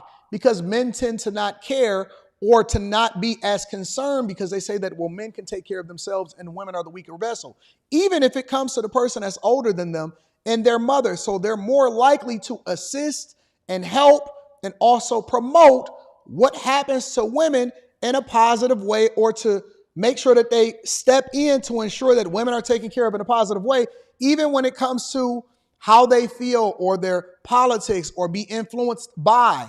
Because men in general, not just black men, but men in general tend to be lone wolves until we have to participate in helping to save you, because you don't even know your left from your right, but we also take into consideration what you say, which has an impact on us. So we tend to promote women, even in our households, whether you're talking about politics, whether you're talking about STEM fields, whether you're talking about in our own families, we promote women, we assist them, we help them, we pedestalize them. And so it has nothing to do with our voting habits. It has everything to do with our cultural norms. Our cultural norms is what then influence elections. It's the reason why you got that statement, happy wife, happy life. It's not that men ain't men, it's that men tend to lean more towards helping other people or being more peaceable, or to value other things that women not value. So women have the luxury, or for a long time, women have had the luxury of being able to lean more into things that's more meaningful to them, that is less meaningful for us, which then resulted in what you see today in society and our cultural norms. So I'll give you an example, right? On a very basic level. In a traditional household, the way men show love is through their actions. So he says, I love you when you can cut the light switch on. He says, I love you when you can go and you got a refrigerator full of groceries. He's saying, I love you by going out there and killing himself every single day to ensure that the kids have book bags, school clothes, cars is full, you can get back and forth to where you got to go, all of that. His, for a better word, love language is action, doing things. Whereas women tend to be more emotional. And the reason they are more emotional is not just because of their natural biological makeup. It's also because they have the time and they've been coddled and they live in a society or a world that they're largely protected from, that allows for them to be able to lean more into the things that's less meaningful. Whereas men tend to focus on the things that's just right there in front of their face, hunter-gatherer. Women tend to focus on things that emotionally jack them up or bring them down, which then can affect how it is that they're ran in their household. So when a man come home and he says, well, you know what? I don't even care. Listen, do what you want to do, whatever. Happy wife, happy life. That's a direct result of him and his communication style and how he moves throughout the day, and him saying, I love you, even though she may not understand it. She'll appreciate it because it affords her to be able to feel however she want to feel, because she don't have to be in the field doing the things that he does, which would then remove all of the BS that was happening in life. That's why even when you have a woman that's staying at home, even if you have a woman that's a stay-at-home wife or a stay-at-home mother, she still needs to be active. She still needs to be busy. Because the minute that she starts to get in her own feelings, the minute that she has idle time to just sit there and think about stuff, or to worry about stuff or to get into first world problems, it then affects her mood, it affects her decision making, and she get into stuff that she's not supposed to be. And it translates the same way in our regular everyday life, even when it comes to our voting patterns, even when it comes to the pedestalization of women, even when it comes to corporate America. Most women will never choose to be able to compete against a man in corporate America the way that they choose in today. Why? Because we're now promoting it, we're pushing it, we advocating for it. We saying that black girls in tech, black girls in STEM, hey, you need to do this, you need to do that. Where they wouldn't naturally choose it, we're pedestalizing them and we're making sure that we have diversity, equity, and inclusion in places where it's not natural. Even in our voting patterns. That's why the minute that they identified emotionally with Kamala Harris, you've seen a lot of women come out and they say, well, hey, I'm voting for her because she's black. Of all of the street interviews, I see women say, I'm voting for her because she black, because she a woman and because she black. Men tend to care about how you affect their pockets, their lives, their money, and all of that. Women don't care. They'll throw away all of their money to go on a trip to Tulum.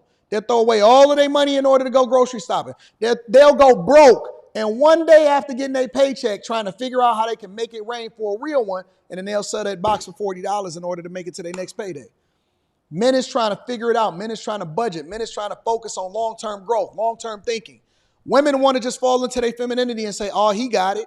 So then when you see us out of purpose and you see a woman then become the head of the household, even though a man is there, you know that things are out of whack. And the fact that we even have women running for office to lead the president of the United States in the first place shows you that we're out of purpose. It doesn't make sense. It don't make sense. It don't. When I see people like this talk, it means that they don't have the full context. They have enough context to sound smart to the untrained ear, but they don't have the full context to be able to communicate to you why things are so out of whack and why you shouldn't even be voting for a woman to lead you as a leader of the free world in the first place. No way in the world I'm going to sit there and pick a woman to lead me. That sounds crazy. It sounds crazy. Let me let them cook, though.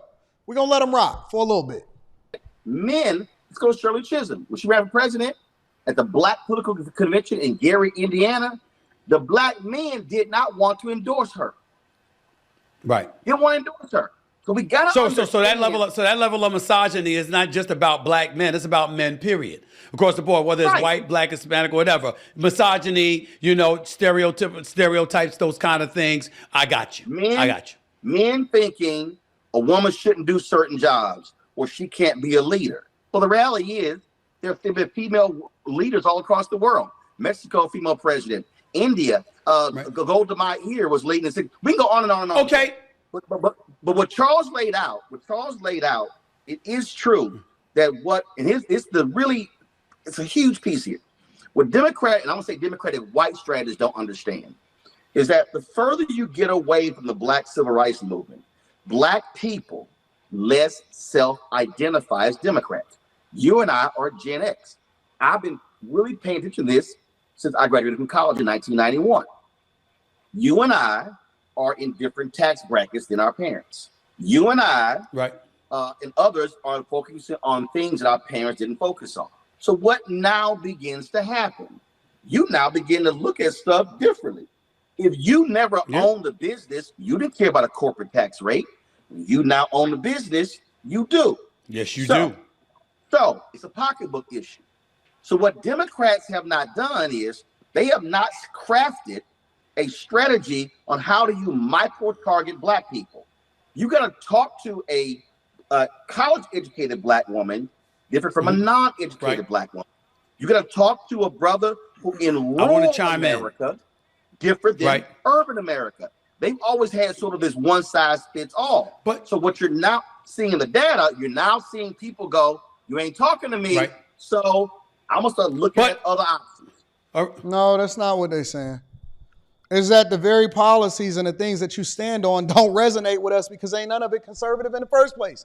If men are more naturally conservative, and if black people are more naturally conservative, then you shouldn't have to chase me. All you got to do is show me who you are, and I should be able to vote accordingly. We're not stupid. I think that's the thing that people think. We're not stupid. The reason why men are walking away from, and black people and black men in particular are walking away from the Democratic plantation is because we realized that it was never good for us in the first place. All of the issues that y'all stand on, we can see it. You're not hiding it from us. You don't have no better plan that we then looking at it and saying, oh, well, you know what? That actually does make sense. How can you target me when you're talking about raising the corporate taxes and you're talking about taxing the rich if we're the first of our generation to get into a tax bracket that's different than our parents? You can micro-target me all you want. I'm going to kick you out of my house just like you a Jehovah's Witness. Do you know the Lord? Yeah, I know the Bible better than you do. Get off my porch. Get off my lawn coming to my house at 10 a.m. on a Saturday morning. Don't you know I've been working all week? Do you understand the Lord Jesus Christ? Get off my lawn. Doof. Doof. Shut that door. Can't target me. I don't want to talk to you. Okay, and I'm saying to you, and this is where I can get on you, because you dropping facts, I'm not disputing it, but then you'll turn around and you'll point out how folks on the right, well, you know what, they ain't worth a damn. Look at what we trying to do here on the left. But on the left, you've got folks that are strategists that are in the ears. And Stephen A. Smith has no idea what he's talking about outside of sports. I'm going to just be honest with you. I know that his platform is growing. I know he's trying to broaden his audience. He sounds crazy right now. He don't even know how to get a full thought out. When he's talking sports, he can communicate very clearly. He's talking, he's eloquent, he can get straight to the point. When he's talking anything outside of sports, relationships, politics, any of that type of stuff, Diddy, he just do a lot of conflating and talking in the head of candidates that are manipulating the proceedings and they ain't paying attention to our community. Like you just highlighted. But here's the problem. The problem is the strategy don't look like me and you. So the problem. I agree. Right. So the problem is the strategists control the money, control the messaging. They're not paying attention to the streets. They're not paying attention to the ground. So when you listen to the ground, you now got to realize you now have to communicate with people differently. Now, when I went through Charles's column, he was talking about issues, criminal justice reform. He was talking about health, things on those lines. Here are the facts, and it's just flat out. Why would y'all ever follow these when people? You look at the, I'm over it. I'm over it. Honest to God, I'm over it. I'm over it. I just don't want to hear no more. Let me see if I can find something that they're actually talking about that makes sense. And I'm listening. When the black women met in 2020, Win with Black Women, they launched that to get her the VP nomination. She got it. They kept meeting. They've been meeting every Sunday for 4 years. Do you know how many times brothers were like, yo, man, we got to meet. And I said, we'll organize it. It never happened. Do you know why? Because typically when stuff got organized in the black community, sisters are the one that did it. So why is he doing like this when he's talking? And what you know what happened? And whenever it happened in the black community, sisters are the one that do it. Look at how he talking, bro. Meet. And I said, we'll organize it. It never happened. Do you know why? Because typically when stuff got organized in the black community, sisters are the one that did it. So when we did the Win with Black Men call, phenomenal. 55,000 folks were on the call the day after the sisters did. But guess what? It's a whole bunch of these brothers ain't been on the call since then. So here's what That's because we don't want it. They showed up just to see what y'all was going to be talking about. When they initially started organizing for Kamala Harris, the honeymoon phase fell off. Most of them dudes jumped on that call just because their wives said to do it. Oh, honey, listen, I was on a Win with Black Women call in order to get Kamala Harris on the office and all of this stuff, which is racist in itself.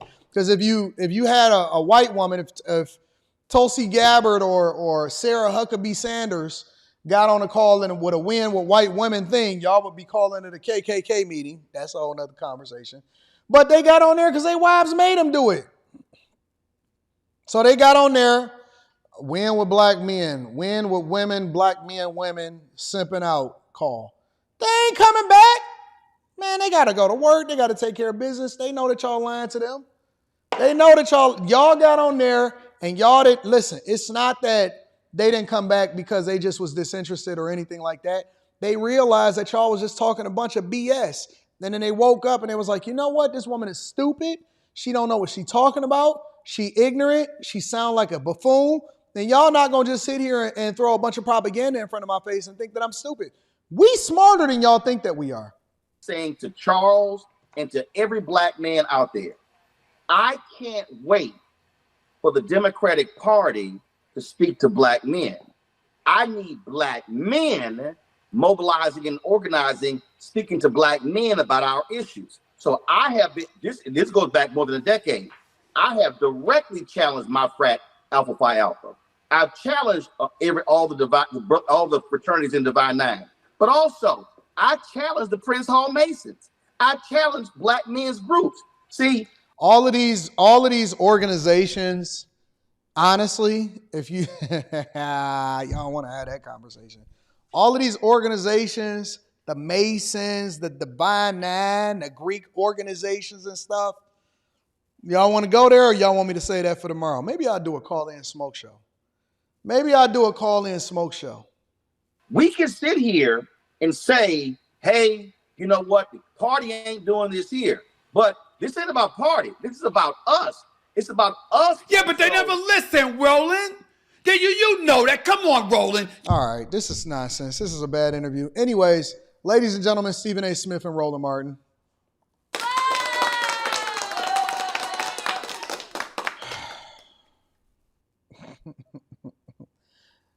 Come on, AD. JW's. What is a JW? Come on, AD. JW's follow your show. Where is the love? What are you talking about? What is a JW? What is a JW? Somebody in the chat tell me what a JW is before I read the super chats. Come on, some JWs follow your show. Somebody in the chat tell me what a JW is. What is a JW? I'm looking, I'm waiting. Ain't nobody tell me what a JW is yet.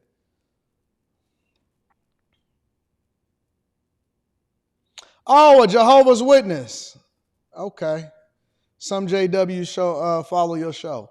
Where's the love? What do you mean?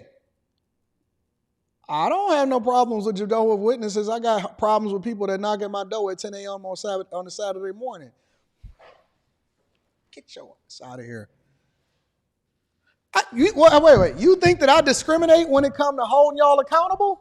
Listen, I don't care if you a Christian, Jehovah's Witness, Divine Nine, woman, man, child, whatever.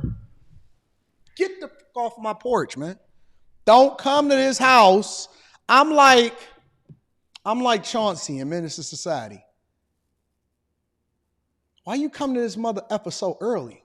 Y'all ain't never seen Chauncey in Menace to Society? He said, why you come here tonight about 10:30? Why you coming to my house so early on a Saturday morning? I'm just like Chauncey when it comes to people knocking at my door at 10 a.m. on a Saturday morning.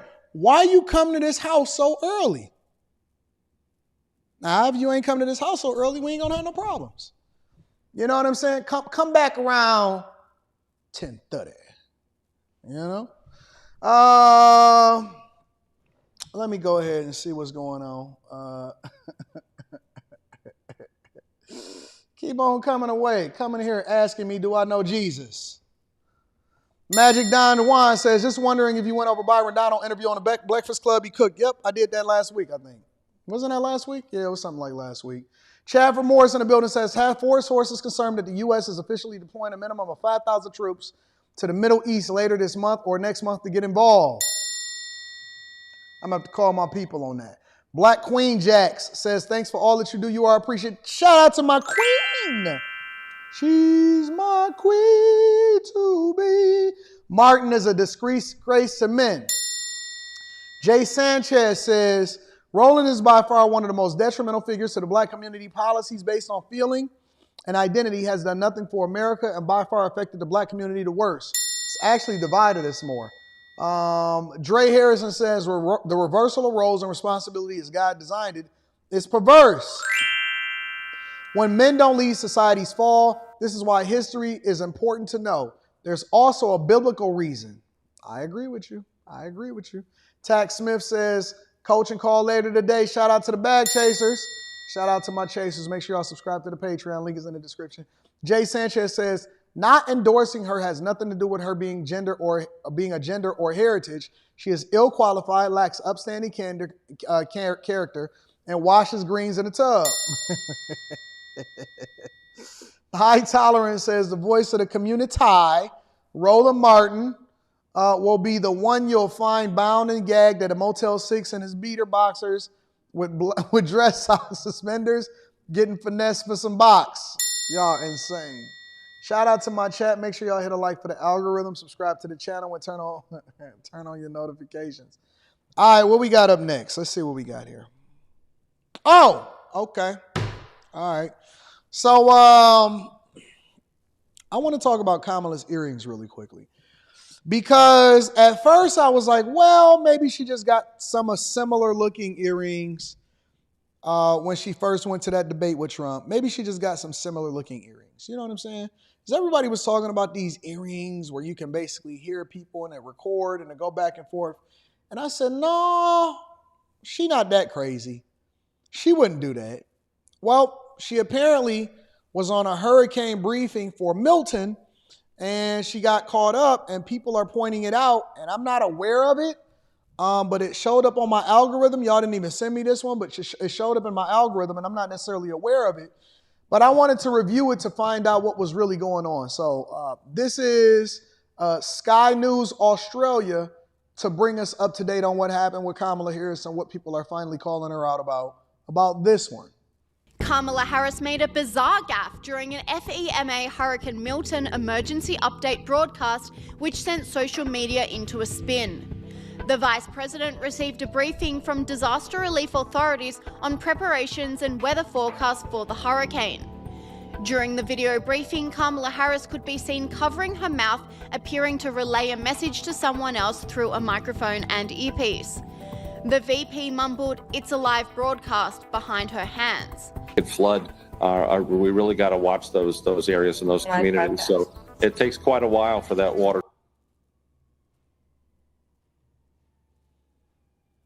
How is she communicating? Are y'all saying that it's her earrings? That her earrings are like an earpiece? Is that what y'all saying? Because, I mean, it's obvious that she's covering her mouth. It's obvious that she's trying to act like she's, doing like this. But she's not good at it, so it's like she's doing like this. And then she says it's a live broadcast. So do y'all think that she had... Let me see something. Give me a second. Let me rewind it. I want to see the whole thing first before I deep dive into it. We really got to watch those areas and those communities. So it takes quite a while for that water to drain. Thank you very much. She then immediately took her hands away from her mouth and asked a question. Hey, Ken, I have a question for you. You mentioned words matter, and I know there is a lot of media following this briefing. Commentators immediately blasted the VP, accusing her of being fed questions by aides through an earpiece. Commentator Charlie Kirk said, "Busted." Kamala is heard telling an aide who is feeding her questions that it's a live broadcast. She then asks the question she was presumably given. Why? Because she wasn't even paying attention to what he was saying. Let me ask y'all a question. This is a simple fix. Why didn't she mute herself? So what that basically tells me is that she's not the one that's actually really even in the White House or running things. There are people behind the scenes that's basically telling her what to say, feeding her information. Okay, so how can we even trust? Are those the earrings? What are the earrings? Hey, look at her neck. Why didn't she just mute herself? Why does she do like this and say it's a live broadcast as though it wouldn't, like the microphone wouldn't even pick up what she's saying? When you realise what a fraud this woman is, you can't unsee it. And this commentator doubled down, saying, pathetic. Kamala Harris just forgot to mute her mic while telling the intern feeding her hurricane questions that it's a live broadcast. If you needed more proof Kamala is merely an incompetent puppet, here it is. The gaffe comes after Kamala Harris was slammed for politicising the hurricane disaster and picking a fight with Florida Governor Ron DeSantis over his response to the crisis. Look, this whole riff on DeSantis-Harris and him not taking a phone call, I mean, it's just so gross. I see the man is right now in the middle of dealing with his second major hurricane in a week. The one that's hitting now, they say is the biggest hurricane to hit Florida in 100 years. Sorry, Kamala, he's a little bit busy prepping for it. Like she's like a spurned girlfriend. Like he won't take my phone calls, not returning my texts. Yeah, he's got more important things to do than deal with your craziness. I mean, leave the man alone. To call him selfish? Who's being selfish? You're politicizing this. You're making this about you. She can't help herself. You're the VP. You have absolutely no role when it comes to this. Those are the exact same earrings. Are y'all saying that those earrings? I'm looking at them right now. I just pulled up the presidential debate. Are y'all saying that these earrings right here, that these earrings that she got on are earpieces? Why would y'all say that these are earpieces? Y'all saying that these are earpieces right here? Why do y'all think that these is earpieces? Where do you get them from? What's the name of them?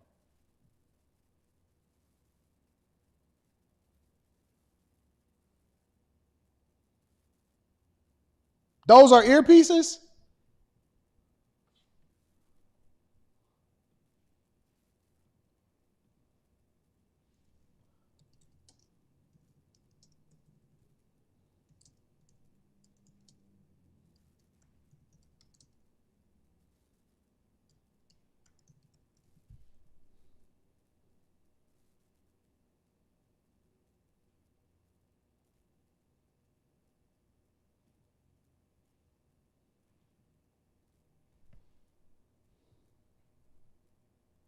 These are Bluetooth earrings? Y'all saying that these are Bluetooth earrings right here? Oh.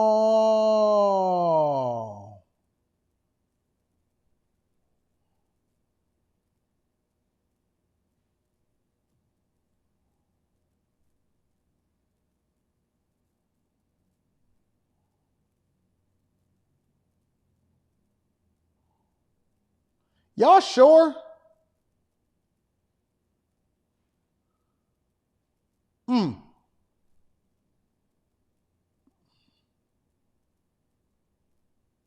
Are y'all sure about that? Y'all said they made by Nova? Nova H1. All right.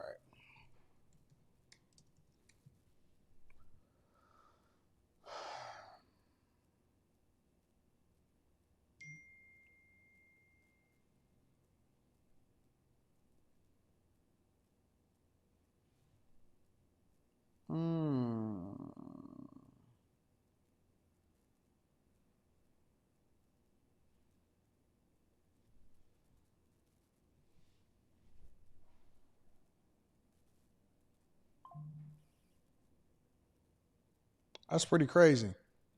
I don't know if it's true or not. It looks crazy.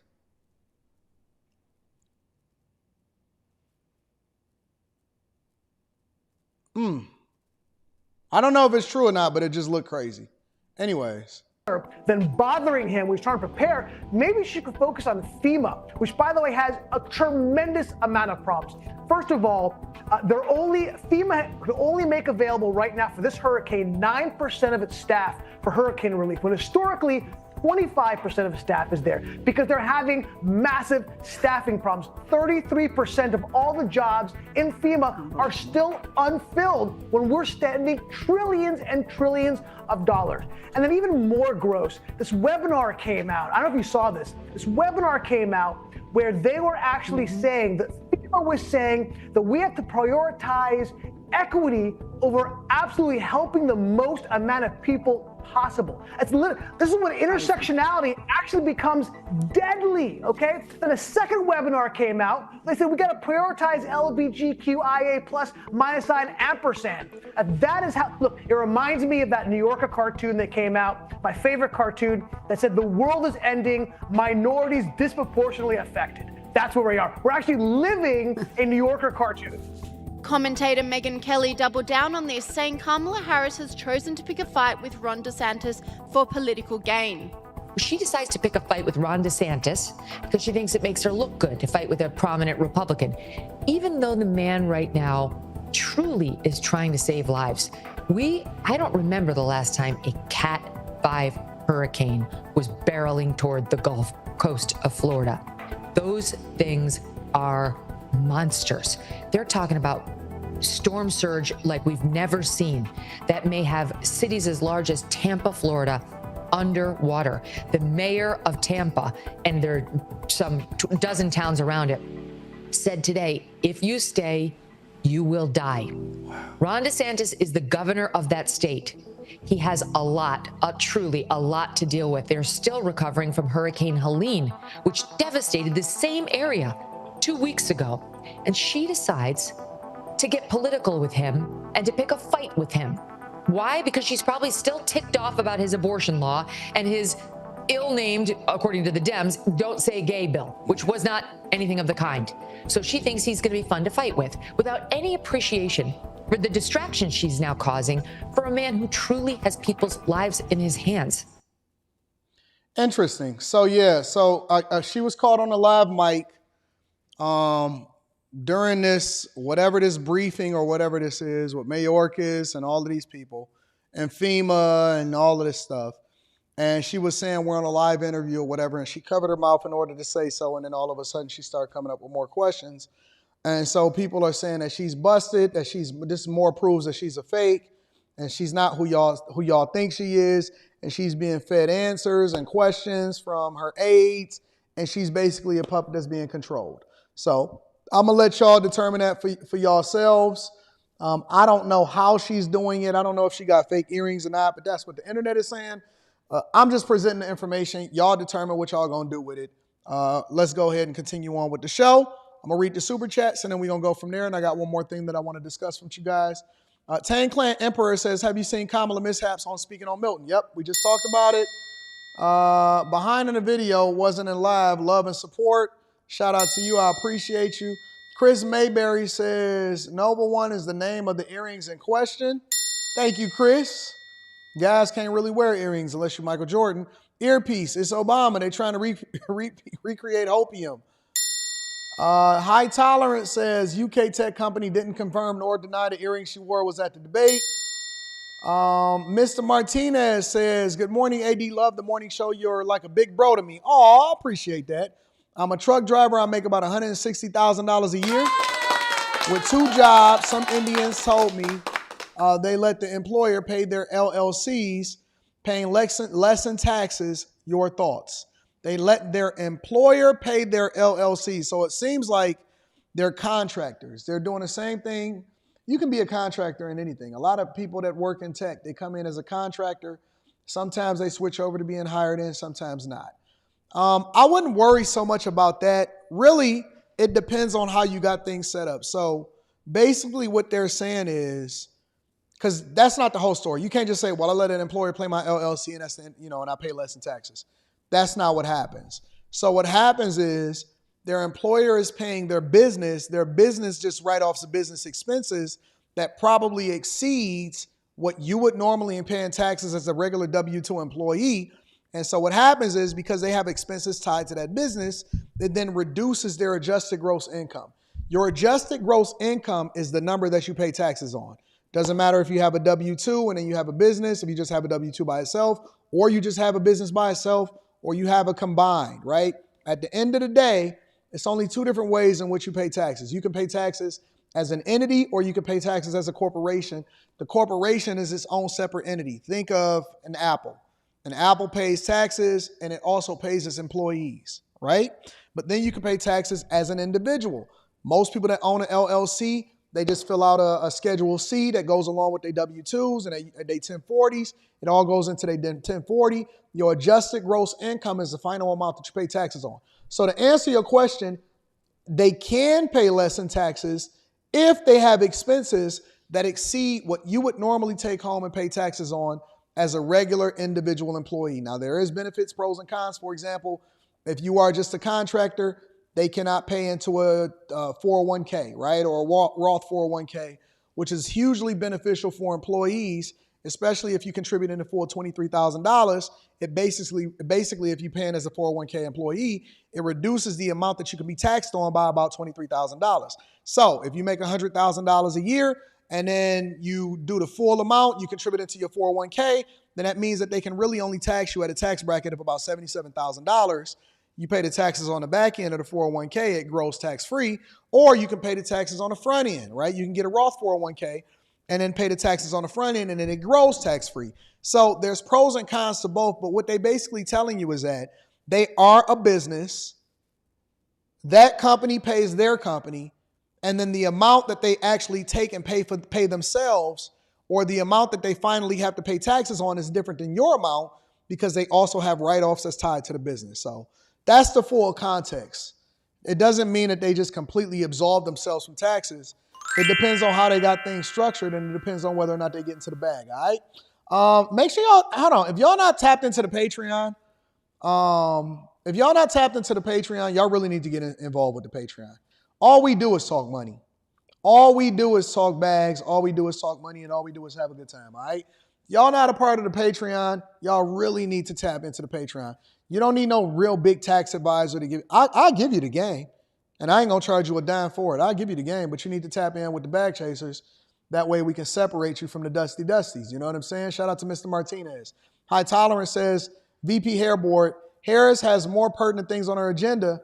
On another note, Ron DeSantis's delivered course of action was a masterclass. I agree.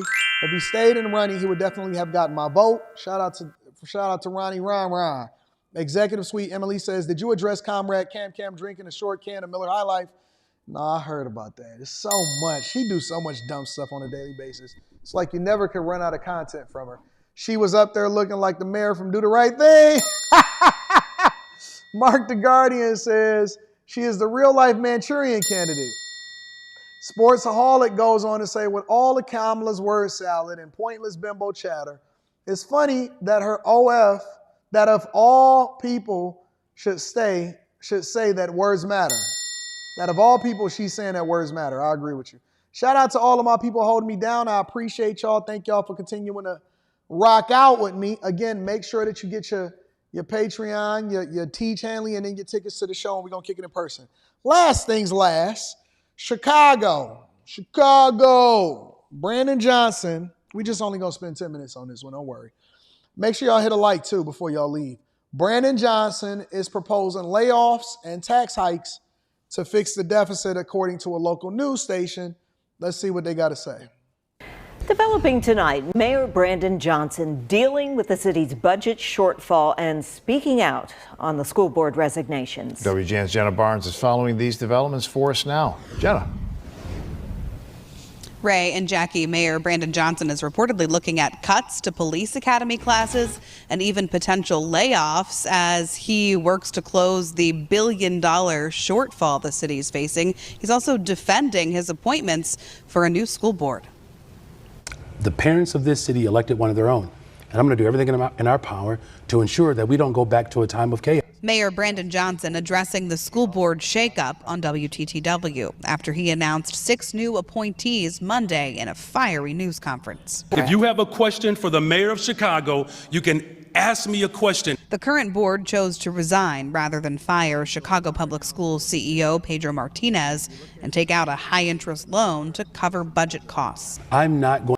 Why would you ever put yourself in a position? How can you run the city so far into the ground to where you guys are considering taking out a high interest loan to cover budget costs? Look, if you can't cover costs, then that means that you taking out a loan with no future projection that could actually, you're going to be paying more back. That's so dumb. You got to take out a high interest loan to cover costs that's associated with the schools.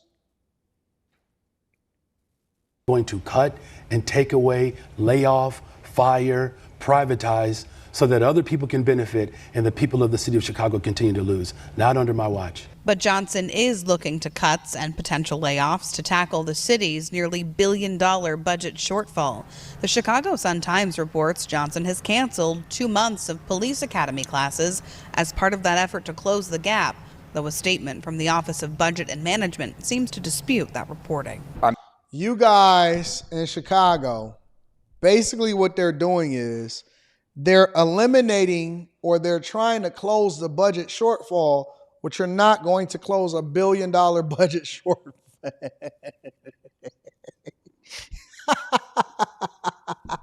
You're not going to close $1 billion, $942 million plus $250 million budget shortfall by eliminating putting the adequate amount of police officers on the street. They're sacrificing your safety because they want to fund a migrant crisis that they're not supposed to be in the first place. Do you realize that? They canceled shot spotter in your neighborhoods, a contract that was good for the community. They're not putting any police officers while they're losing due to natural attrition and them actually getting assaulted by people on the streets. They're short over 2,000 police officers, and they think that they can close the budget shortfall by basically allowing for y'all to police yourselves in a community full of monsters. And that's what y'all actually think makes sense. Do y'all realize that y'all honestly voted for your own demise? The people in Chicago, I am amazed that y'all voted for your own demise. Give me a second. Let me pull this up real quick. Let me see something.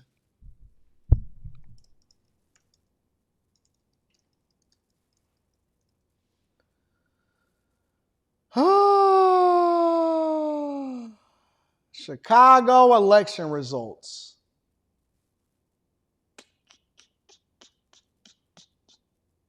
Give me a second. Got to throw one more thing in there to be able to get it. 2023 Chicago mayoral election. Let's see if we can find anything that's worth figuring out over here. Check this out. Let me show y'all something. Because, see, I don't feel sorry for y'all. I think that y'all deserve exactly what y'all getting right now. The 2023 Chicago mayoral election was held on February 28, 2023. All right, to elect the mayor of Chicago, Illinois, with no candidate receiving a majority of the votes in the initial round of the election. A runoff election was held on April 4th. This two-round election took place alongside other 2023 election, including races for the city clerk, council, treasurer, police council, and the police district councils. With Brandon Johnson being elected to a 4-year term, which began on May 15th. Y'all not even a year. Oh, yes, y'all are. Y'all about a year in. Okay, so did y'all know that Brandon Johnson received 21% the first round and 52% the second round? How many people are in Chicago?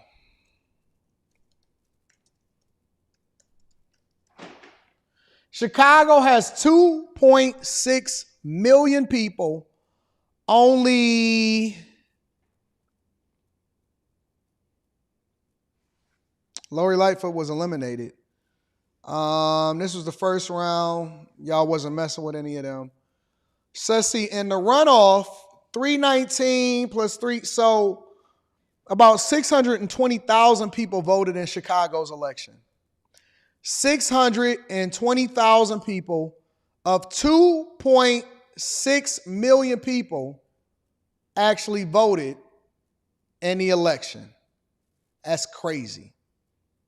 That is insane. So you had a small minority of the population determining who was going to be your mayor of Chicago. Brandon Johnson beat Paul Valles for mayor.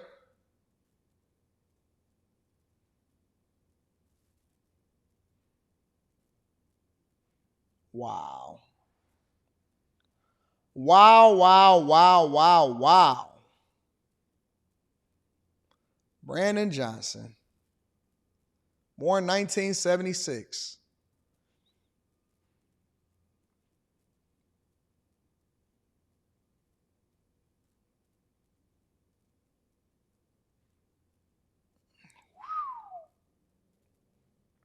Worked as a social studies teacher at Jenner Academy Elementary and George Westinghouse College Prep. Both part of the Chicago school system, became an organizers for the Chicago Teachers Union in 2011 and helped organize a 2012 teacher strike. This is him right here, all the way over there. Before he got the mohawk, he had the dusty look, all right? Before he had the mohawk, he had the dusty look.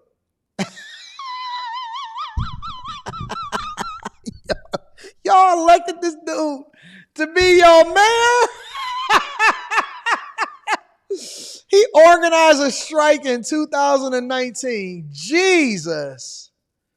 Oh my God. Good grief. Y'all elected a elementary school teacher to be the, good God. Johnson spoke at a solidarity rally supporting striking teachers and supporting staff during the 2019 Chicago Public Schools strike.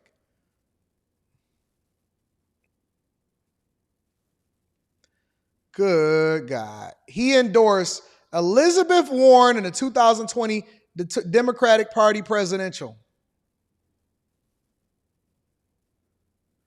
In the summer of 2020, amid the George Floyd protests, Johnson authored the Justice for Black Lives resolution that was adopted in July 2020. The resolution called for the reallocating funding from policing and incarceration to public services not administered by law enforcement that promote community health and safety equitably. In that year, in an interview that year, Johnson praised the political catchphrase, defund the police, as a real political goal. Wow. And y'all voted this guy into office. Y'all thought that he was going to actually help y'all and hold y'all down and be an advocate for you, and that he would be able to manage a Chicago city budget, and then right after that, he gave y'all the migrant crisis that he ushered in. Jesus Christ. I'm being assured that every recruit who's been hired, trained, and is in the process of going through the academy will still be able to complete their training. It'll just be delayed by a couple of months. Frankly, I don't really see the advantage of doing this, and my concern is that there may still be some attrition. Crain's Chicago Business reports this morning the mayor also told department leaders to find personnel cuts in their budgets as an exercise in case of layoffs, as the city looks to find an additional $75 million in savings. To avoid layoffs and the almost certain union fight that would follow, Crain's reports Johnson is also considering a property tax increase, which would mean going back on a campaign promise. It's tough right now. I don't envy the position that he's in. The city is also looking to save $110 million through refinancing. The mayor's office announcing today the Finance Committee has approved the city to issue $1.5 billion in new bonds at lower interest rates to replace outstanding bonds at higher interest rates. So basically, the city is in debt. The city is in crazy debt. They trying to refinance loans for stuff that they ain't even paying for no more. They about to raise y'all property taxes from a mayor that told y'all that he wanted to defund the police, yet he's an advocate for community safety, and he was a freaking elementary school teacher. Don't tell me that anything is not working. Anything is possible in the United States of the Americas. You just got to pay for it as taxpayers. And shout out to the other 2 million people that didn't even vote in the election that could have swung it another way. Shout out to you. Congratulations. Congratulations.